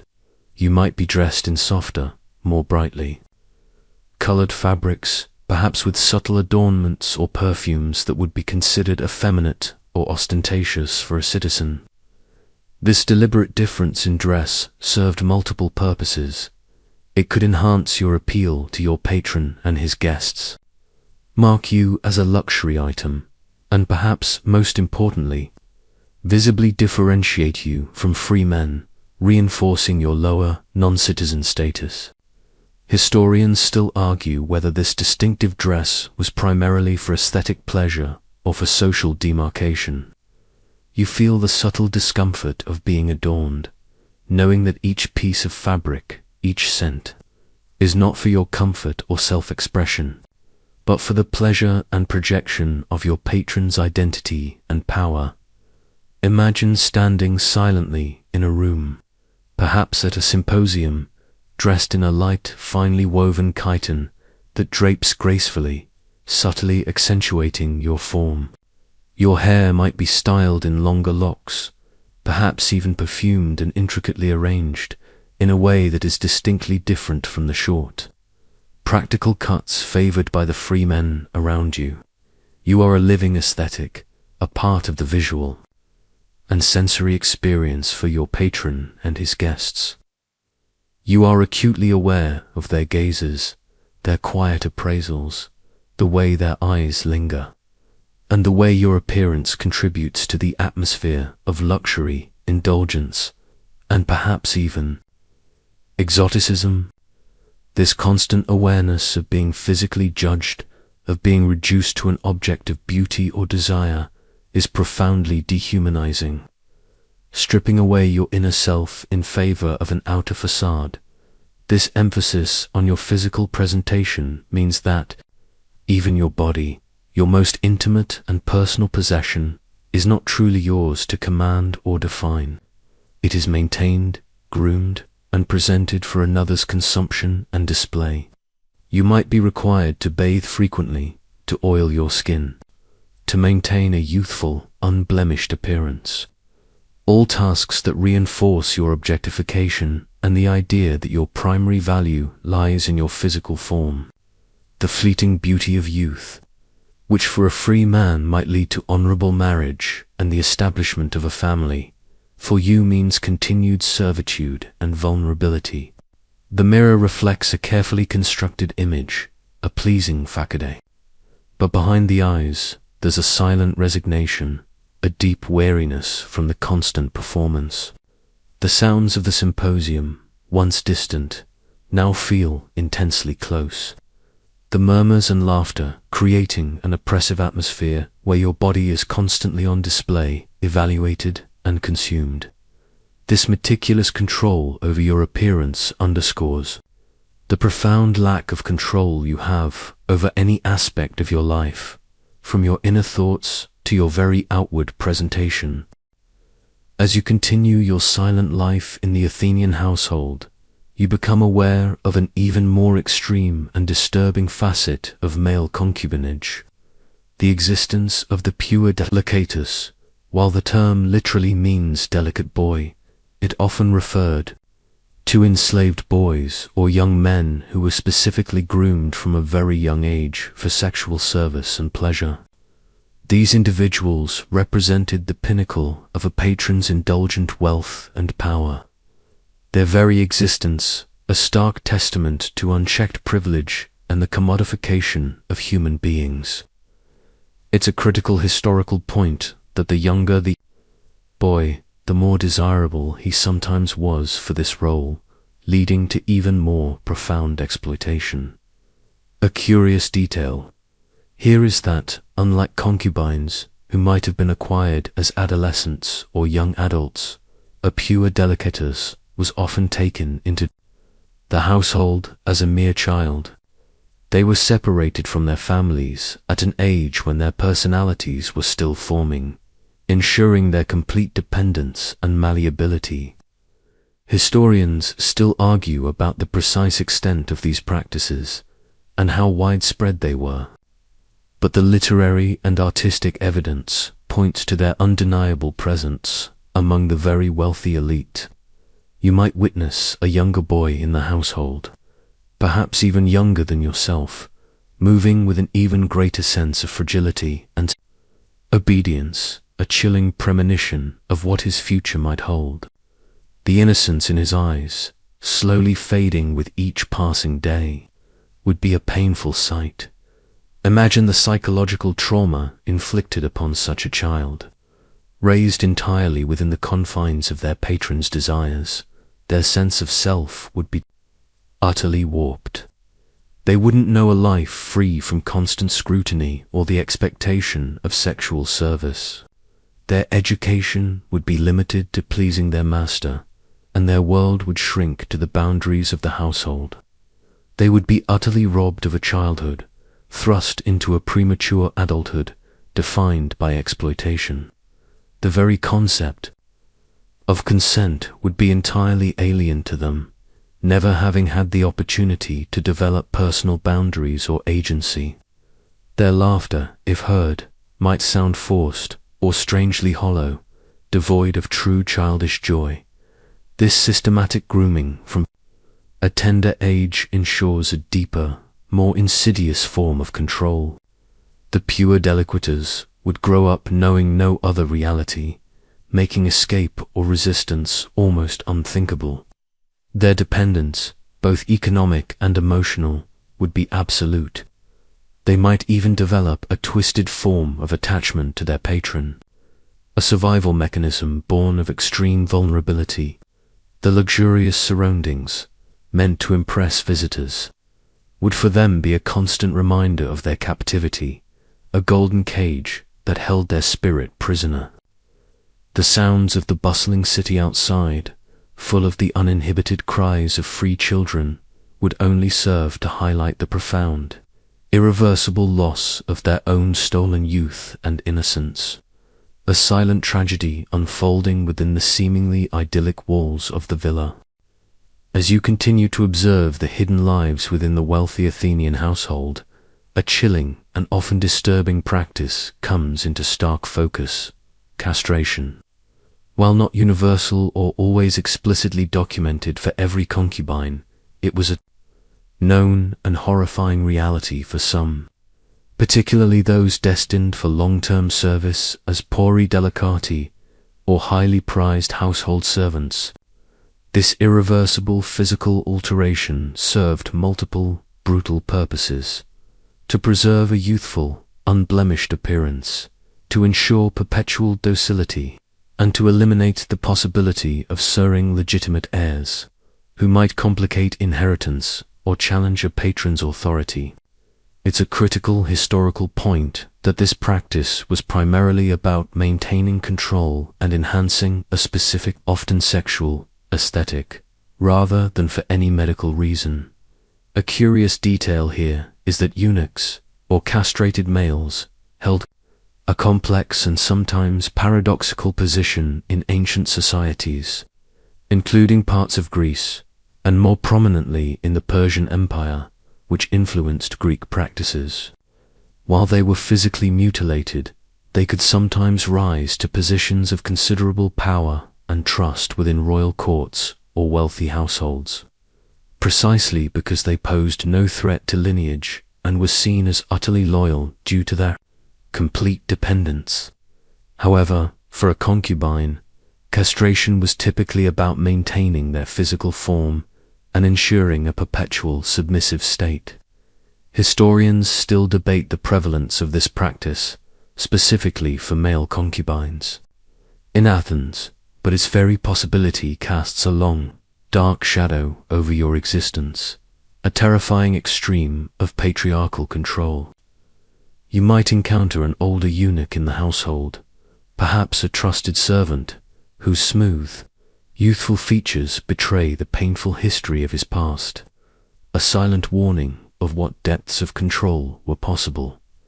Imagine the sheer horror of such an ordeal, to have your body, your very essence of masculinity, irrevocably altered, not by choice, but by force. The physical pain would be immense, but the psychological and emotional trauma would be infinitely deeper. You would be stripped not only of your capacity for fatherhood, but also, in the eyes of society, of your full manhood, forever marked as other. This act of mutilation would serve as the ultimate expression of your patron's absolute power, a complete and total subjugation that leaves an indelible mark, both visible and invisible. Your identity would be fundamentally reshaped by this violation. This practice underscores the terrifying vulnerability of those in your position, highlighting the absolute lack of bodily autonomy. Your body is not simply used for gratification. It can be fundamentally reshaped to better serve the desires and anxieties of your patron. It is the ultimate act of commodification, reducing a human being to a manipulated object. The cool marble floors beneath your bare feet, usually solid and comforting, might suddenly feel cold and menacing, echoing the chill of this grim possibility. The sounds of daily life, the distant hum of the city, become muted, replaced by the terrifying whisper of fear, a constant awareness of the extreme lengths to which power could be asserted. This ultimate violation of the self, to be physically unmade for another's purpose, represents the absolute nadir of human dignity within. This ancient system, amidst the pervasive system of concubinage and the terrifying realities it entailed, you might, surprisingly, catch whispers of early attempts at legal regulation, though these were often limited and, crucially, not designed for your protection.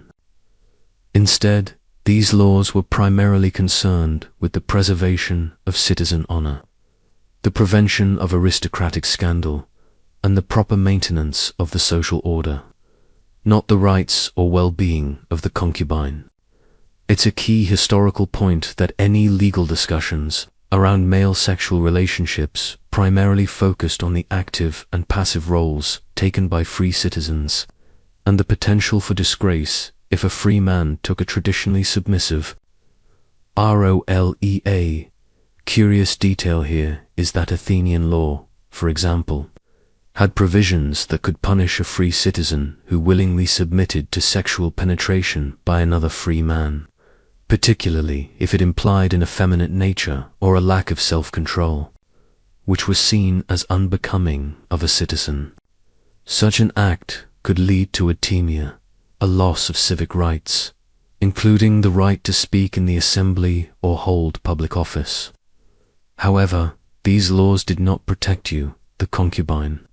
In fact, your very existence, as someone who by definition occupied the passive role, was often implicitly acknowledged as outside the realm of honorable citizenship. Historians still argue whether these laws against effeminate behavior inadvertently pushed such practices further into the shadows, making the position of individuals like you even more vulnerable and less likely to be publicly acknowledged or regulated in a way that offered any safeguards. You feel the sharp irony. The laws protect those who exploit, not those who are exploited. Imagine overhearing a discussion among your patron's guests about a recent legal case where a prominent citizen lost his rights for allegedly prostituting himself or taking a dishonorable sexual role. The discussions would be heated, focusing on the preservation of honor and the integrity of the citizen body. You, pouring their wine, would be a silent witness to their outrage, knowing that their indignation stems not from concern for the exploited individual, but for the perceived stain on the purity of their own ranks. Your own constant subjugation, the daily indignities you face, are entirely irrelevant to their concept of justice or moral order. These early regulations, therefore, offered no real hope for your betterment or freedom. They served to reinforce the existing power structures, clarifying who held power and whose bodies were considered valuable enough to be protected by law. They created a distinction between honorable and dishonorable sexual acts, but the criteria for this honor were always based on the status of the free male citizen. Your body, your role, and your experiences simply fell into the dishonorable category by default, without any consideration for your will or circumstances. The distant sounds of the Athenian assembly, where citizens debated laws that shaped their world, would be a constant reminder of the legal universe from which you were fundamentally excluded. A silent, voiceless entity caught in a web of rules not designed for your benefit, but for your subjugation. As your days unfold, the subtle, yet pervasive, burden of social humiliation becomes a constant companion. Unlike the overt shaming inflicted upon condemned criminals or publicly disgraced citizens, your humiliation is often unspoken, implied, and deeply internalized. It's a crucial historical point that while male concubinage was tolerated and practiced among the elite, it was never a path to social respectability or public recognition. Instead, it marked you, subtly but indelibly, as someone outside the honorable societal norms. A curious detail here is how this humiliation was often communicated through nonverbal cues. The averted gaze of a respectable citizen, the slight tightening of a matron's lips as she passes you, the dismissive tone used by household servants who, though also unfree, might perceive themselves as having a higher social standing due to their defined, non-sexual roles. Historians still argue whether this pervasive, internalized shame was more psychologically damaging than outright physical abuse for some, slowly eroding the victim's sense of self-worth and identity. You feel this constant, subtle pressure, a quiet yet relentless reminder of your diminished status. Imagine attending to your patron during a public procession or a visit to the agora. You move a step behind him, your eyes cast down, your demeanor carefully subdued. You know that while your patron's presence commands respect, your own presence by his side, in this particular role, could invite whispers, knowing glances, or even silent judgment from others. You are a walking symbol of a private arrangement that, while common, was still considered outside the boundaries of dignified public life for free men. The very air around you seems to hum with this unspoken judgment, a collective societal disapproval that you are forced to absorb. This constant public and private dishonor creates a deep, psychological wound. You learn to internalize the message that you are less than, that your worth is fundamentally tied to your utility and not to any inherent human dignity. The pride you might have once felt as a free boy, or the simple joy of unburdened existence, is slowly, painstakingly stripped away. You become a master of self-effacement, of making yourself invisible to avoid drawing attention to the very thing that brings you shame. The laughter of free children playing in the distance, their innocence unburdened by such societal strictures, seems a poignant contrast to your own heavy heart. This pervasive sense of humiliation becomes an ingrained part of your identity, a silent burden carried with every breath. The heavy weight of your reality, you now understand, is also defined by the almost insurmountable difficulties of escape. For a male concubine in ancient Greece, breaking free from your patron's control was a monumental, often impossible, task. You are not simply confined by physical walls. You are trapped by a complex web of legal, economic, and social barriers that are nearly impenetrable. It's a crucial historical point that unlike some forms of slavery where manumission, the act of being freed, was a recognized, though often rare, possibility, the path to freedom for a male concubine was far less defined and fraught with extreme peril. A curious detail here is that even if a male concubine managed to slip away from his patron's household, he would immediately face a myriad of challenges that made long-term freedom almost unsustainable. Without a family network to return to, as many were sold from distant regions or had their families disavowed them, without economic means, and without any recognized legal status, you would be a stateless, rootless individual. You would be vulnerable to being recaptured by your original patron who legally owned you, especially if you were a slave, or simply taken by another, more unscrupulous individual. Historians still argue whether the absence of clear legal pathways to freedom was a deliberate design to ensure total control, or simply a reflection of a society that couldn't conceive of a positive role for such individuals outside of their servitude. You feel the crushing despair of this reality, knowing that every path leads to another form of bondage. Imagine the fleeting thought of rebellion or escape that might occasionally flicker in your mind. You picture yourself slipping out under the cover of night, perhaps stealing a few coins and trying to disappear into the anonymity of the Athenian countryside or a distant port city. But then the cold logic of your situation sets in. Where would you go? Who would shelter you? Without money, you would starve.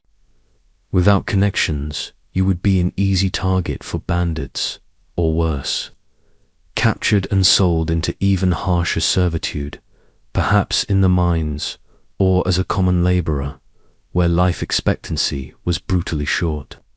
The fear of recapture and the severe punishment that would inevitably follow acts as a powerful deterrent, binding you more effectively than any chain. This almost complete lack of viable escape routes means you are forced into a position of resigned acceptance. Your life is not your own to shape or choose. The very notion of self-determination, so celebrated among the free citizens of Athens, is a cruel joke for you. You learn to suppress any longing for liberty, to extinguish the embers of hope, because nurturing them only leads to deeper pain. The sounds of distant travelers on the road, their laughter echoing in the night, are a poignant reminder of the expansive world beyond your reach, a world that offers no refuge for someone like you. Your dreams of freedom are just that, dreams fading into the cold, stark reality of your perpetual confinement.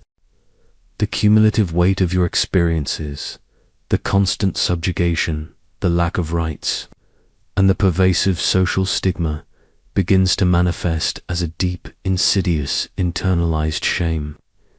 It's a psychological burden far heavier than any physical task, a silent poison that slowly erodes your sense of self-worth and identity.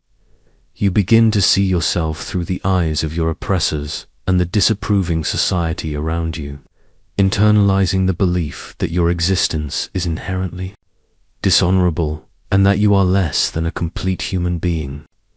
This is a critical historical point, as psychological impacts of such widespread sanctioned exploitation are often overlooked in historical accounts.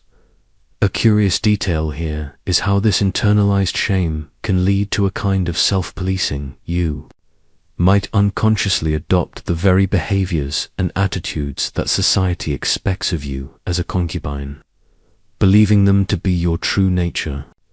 You might become overly deferential, avoid eye contact, speak softly, and suppress any spontaneous displays of emotion or opinion, not just out of fear of punishment, but because you genuinely believe such expressions are not allowed for someone like you. Historians still argue whether this internalization was a survival mechanism that protected the individual from further pain by dulling their self-perception, or if it was the ultimate victory of the oppressive system, making the victim complicit in their own dehumanization. You feel this subtle shift within yourself, a gradual extinguishing of your own vibrant spirit. Imagine catching your reflection in a polished bronze mirror or a still pool of water.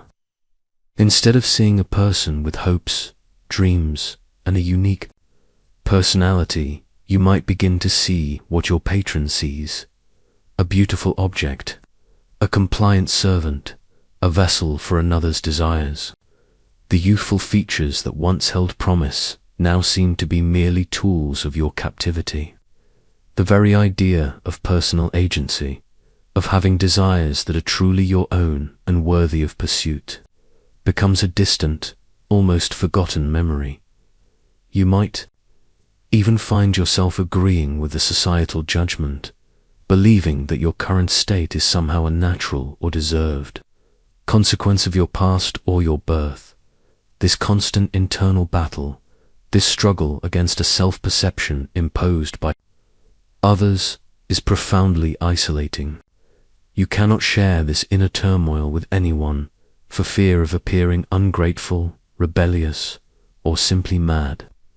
So, you carry this shame alone, a silent companion that whispers insidious doubts into your mind day and night. The warmth of the sun on your skin, the beauty of the Athenian landscape, the simple pleasures of life, all seem muted and dulled by this pervasive sense of unworthiness. You become a ghost in your own life, existing physically but diminishing internally, a profound and tragic consequence of your position.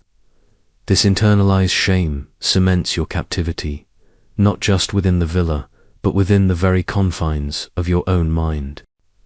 As the centuries passed and the glory of ancient Greece began to wane, new philosophical and religious currents emerged that would profoundly impact the social landscape, including, albeit slowly, the practice of concubinage.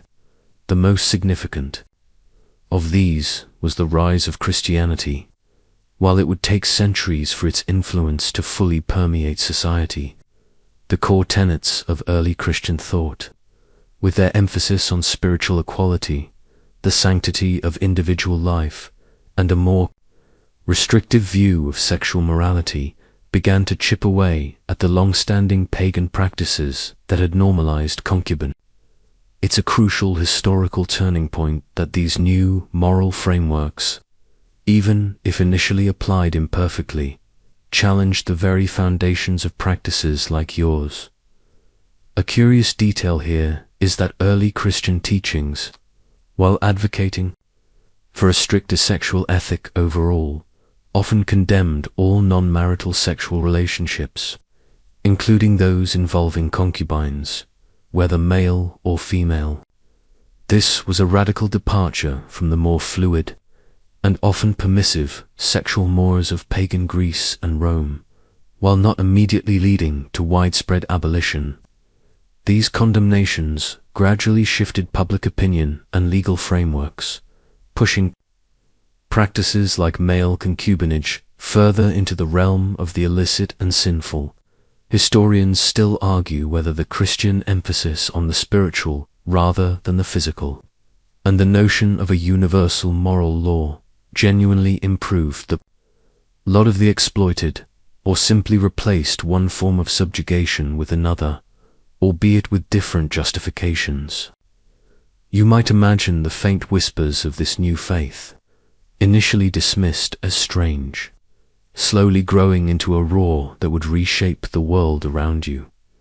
Imagine a future where the grand temples of Zeus and Athena, so central to Athenian life, begin to stand empty, their statues draped or removed, replaced by smaller, simpler Christian churches.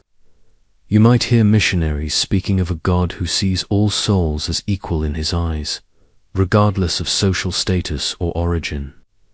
This concept, so utterly alien to the hierarchical society you inhabit, would be revolutionary, almost unfathomable. While this nascent Christianity would have its own forms of intolerance and social control, its condemnation of practices rooted in sexual exploitation, particularly of the vulnerable, would eventually erode the social acceptance that had allowed concubinage to flourish. This new moral compass, however slowly, began to dismantle the ideological underpinnings that had justified your existence. The idea that all individuals possessed an inherent spiritual worth, even those considered property or objects of desire, was a powerful, if often hypocritical, challenge to the ancient order. The very ground beneath the feet of your patrons would begin to subtly shift, as the foundations of their unquestioned dominance were questioned by a burgeoning moral authority. The sounds of pagan festivals, once vibrant and all-encompassing, would gradually be replaced by the quiet chanting of Christian hymns, signaling a new era with different, though perhaps not immediately kinder, rules. Your fate, though still precarious, would become entwined with these sweeping societal transformations, hinting at a distant future where such practices might eventually become obsolete. The inexorable march of time, coupled with the profound cultural and religious shifts ushered in by Christianity, ultimately led to the decline of male concubinage in the ancient world. This wasn't an overnight revolution, but a slow, gradual process spanning centuries, as new legal codes, moral frameworks, and social sensibilities took root. The practices that had defined your existence, once openly tolerated or implicitly accepted, slowly faded into disrepute, eventually becoming condemned and, in many regions, outlawed. It's a crucial historical development that reflects a significant transformation in Western societal views on sexuality, individual rights, and the treatment of vulnerable populations. A curious detail here is that the decline wasn't solely due to Christian morality. Economic changes also played a role. As the Roman Empire, which had absorbed Greece, began to face internal strife and external pressures, the large, slave-based households, which facilitated practices like concubinage, became less common. The shift towards more localized, agrarian economies and later, feudal systems altered the dynamics of household labor and personal relationships. Moreover, evolving ideas about family, inheritance, and the role of the individual within society contributed to the slow erosion of practices that had once been commonplace. Historians still debate which factor, religious, economic, or social, played the most dominant role in the eventual demise of formalized male concubinage. You might imagine the world around you subtly but surely changing, a slow creaking of the old order giving way to something new, if not always entirely better. Imagine a future where the notion of a man keeping another man as a concubine would be met not with quiet acceptance, but with widespread condemnation, even legal prosecution. The very idea that a free person could be forced into such a role would become unthinkable, a barbaric relic of a bygone era. The language itself would shift. Terms like catamite would become historical curiosities, imbued with a sense of past injustice rather than current reality. The grand villas that once housed such arrangements would either fall into ruin or be repurposed, their walls no longer echoing the silent suffering of those within. This slow but undeniable societal evolution offers a bittersweet perspective. While you, in your historical reality, might never experience this freedom, the knowledge that such practices would eventually be relegated to the dustbin of history provides a flicker of posthumous vindication. The relentless pressures of emerging moralities and changing social structures would eventually render your particular form of servitude obsolete. The distant sounds of the changing world, perhaps the tolling of a church bell replacing the old temple drums, signify not just a new religion, but a different kind of human society beginning to take shape. One that, however imperfectly, would eventually strive for different ideals regarding human dignity and autonomy. Your suffering, though, real and profound, would become a testament to a time that ultimately, and thankfully, passed. As the centuries truly roll on, and the dust of ancient Greece settles into the annals of history, you gain the ability to look back and reflect on the lasting legacy of male concubinage. It is a legacy marked by pain, exploitation, and the profound dehumanization of individuals, a stark counterpoint to the celebrated intellectual and artistic achievements of the era. This practice left deep, invisible scars on the individuals caught within its grasp, scars that resonated through generations, even as the specific practice faded into obscurity. It's a crucial historical understanding that while societies evolve, the human cost of their institutions, particularly those that deny fundamental rights, remains a powerful and enduring lesson. A curious detail here is how the historical silence surrounding male concubinage contributed to its lasting impact. Because it was often unacknowledged in formal legal or philosophical texts, its reality was left largely to be inferred from indirect evidence, pottery, fragmented poems, and legal speeches that hinted its existence without explicitly detailing the lives of those involved.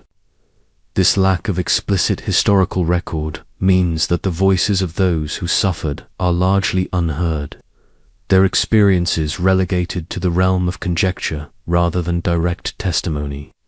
Historians continue to piece together this painful past, attempting to give voice to the voiceless. You might feel a sense of profound injustice, knowing that your story and the stories of countless others like you have been largely erased from the celebrated narrative of this powerful civilization. Imagine trying to explain your life to someone from a truly free future.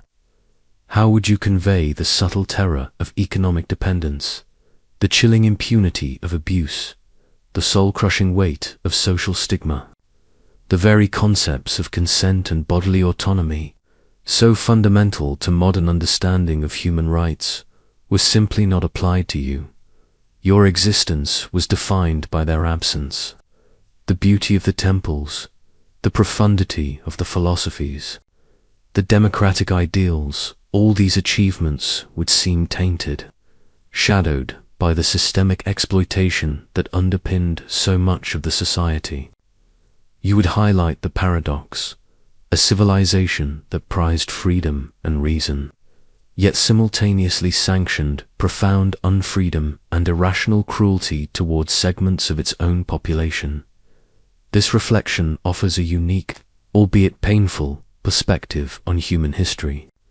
It teaches us about the complexities of power, the fragility of rights, and the enduring human capacity for both cruelty and resilience. The lingering shadows of male concubinage serve as a stark reminder that progress is rarely linear, and that, even in seemingly enlightened societies, profound injustices can flourish when unchecked power and social prejudice combine.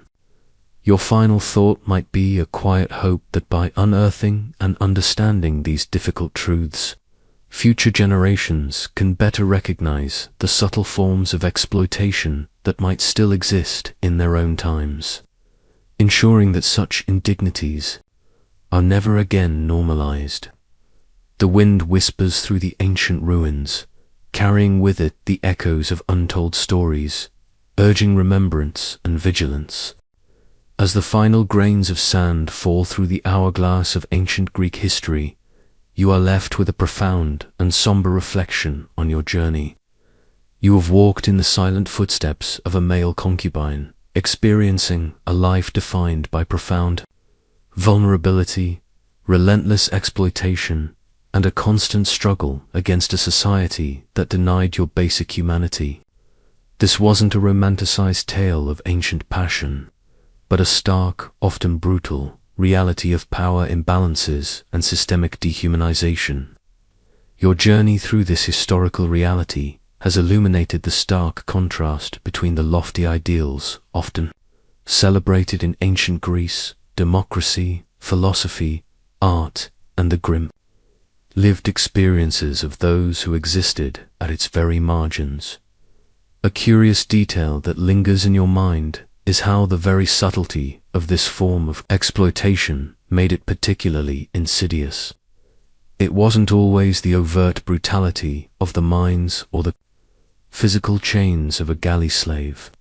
Instead, It was the pervasive lack of autonomy, the constant emotional invalidation, the quiet stripping away of dignity, and the ever-present threat of abuse without recourse. This psychological warfare, the constant erosion of self, perhaps left wounds more profound than physical scars. Historians continue to grapple with the complexities of this hidden history, trying to understand not just what happened, but how a society could justify such practices while simultaneously aspiring to such heights of intellectual and civic achievement. You are left with the chilling understanding of how easily human dignity can be compromised when power is unchecked and certain lives are deemed less valuable. Imagine the quiet resilience required to endure such a life day after day. The small, internal victories, a moment of peace, a fleeting thought of defiance, the ability to maintain a hidden core of self amid the overwhelming pressure to conform. These were not grand acts of rebellion, but vital strategies for psychological survival. You might ponder the inherent strength of the human spirit, even when subjected to the most crushing circumstances. The whispers of the wind through the ancient olive groves, the distant murmur of the Aegean Sea, now seemed to carry not just the sounds of a lost world, but the echoes of countless unspoken stories, each a testament to endurance. Your final thoughts are not of bitterness, but of a quiet, enduring lesson. The legacy of male concubinage in ancient Greece serves as a powerful reminder of the importance of recognizing and safeguarding the rights of all individuals, regardless of their social standing, gender, or perceived utility. It underscores the danger of unchecked power and the insidious nature of systems that deny agency and personhood. The beauty of ancient Greece is undeniable, but so too is its shadow side. By confronting these difficult truths, we gain a deeper, more nuanced understanding of humanity's past, and perhaps a greater resolve to build a future where such systemic exploitation becomes truly impossible. The sun sets on this ancient world, leaving behind a profound stillness and a silent plea for remembrance and vigilance.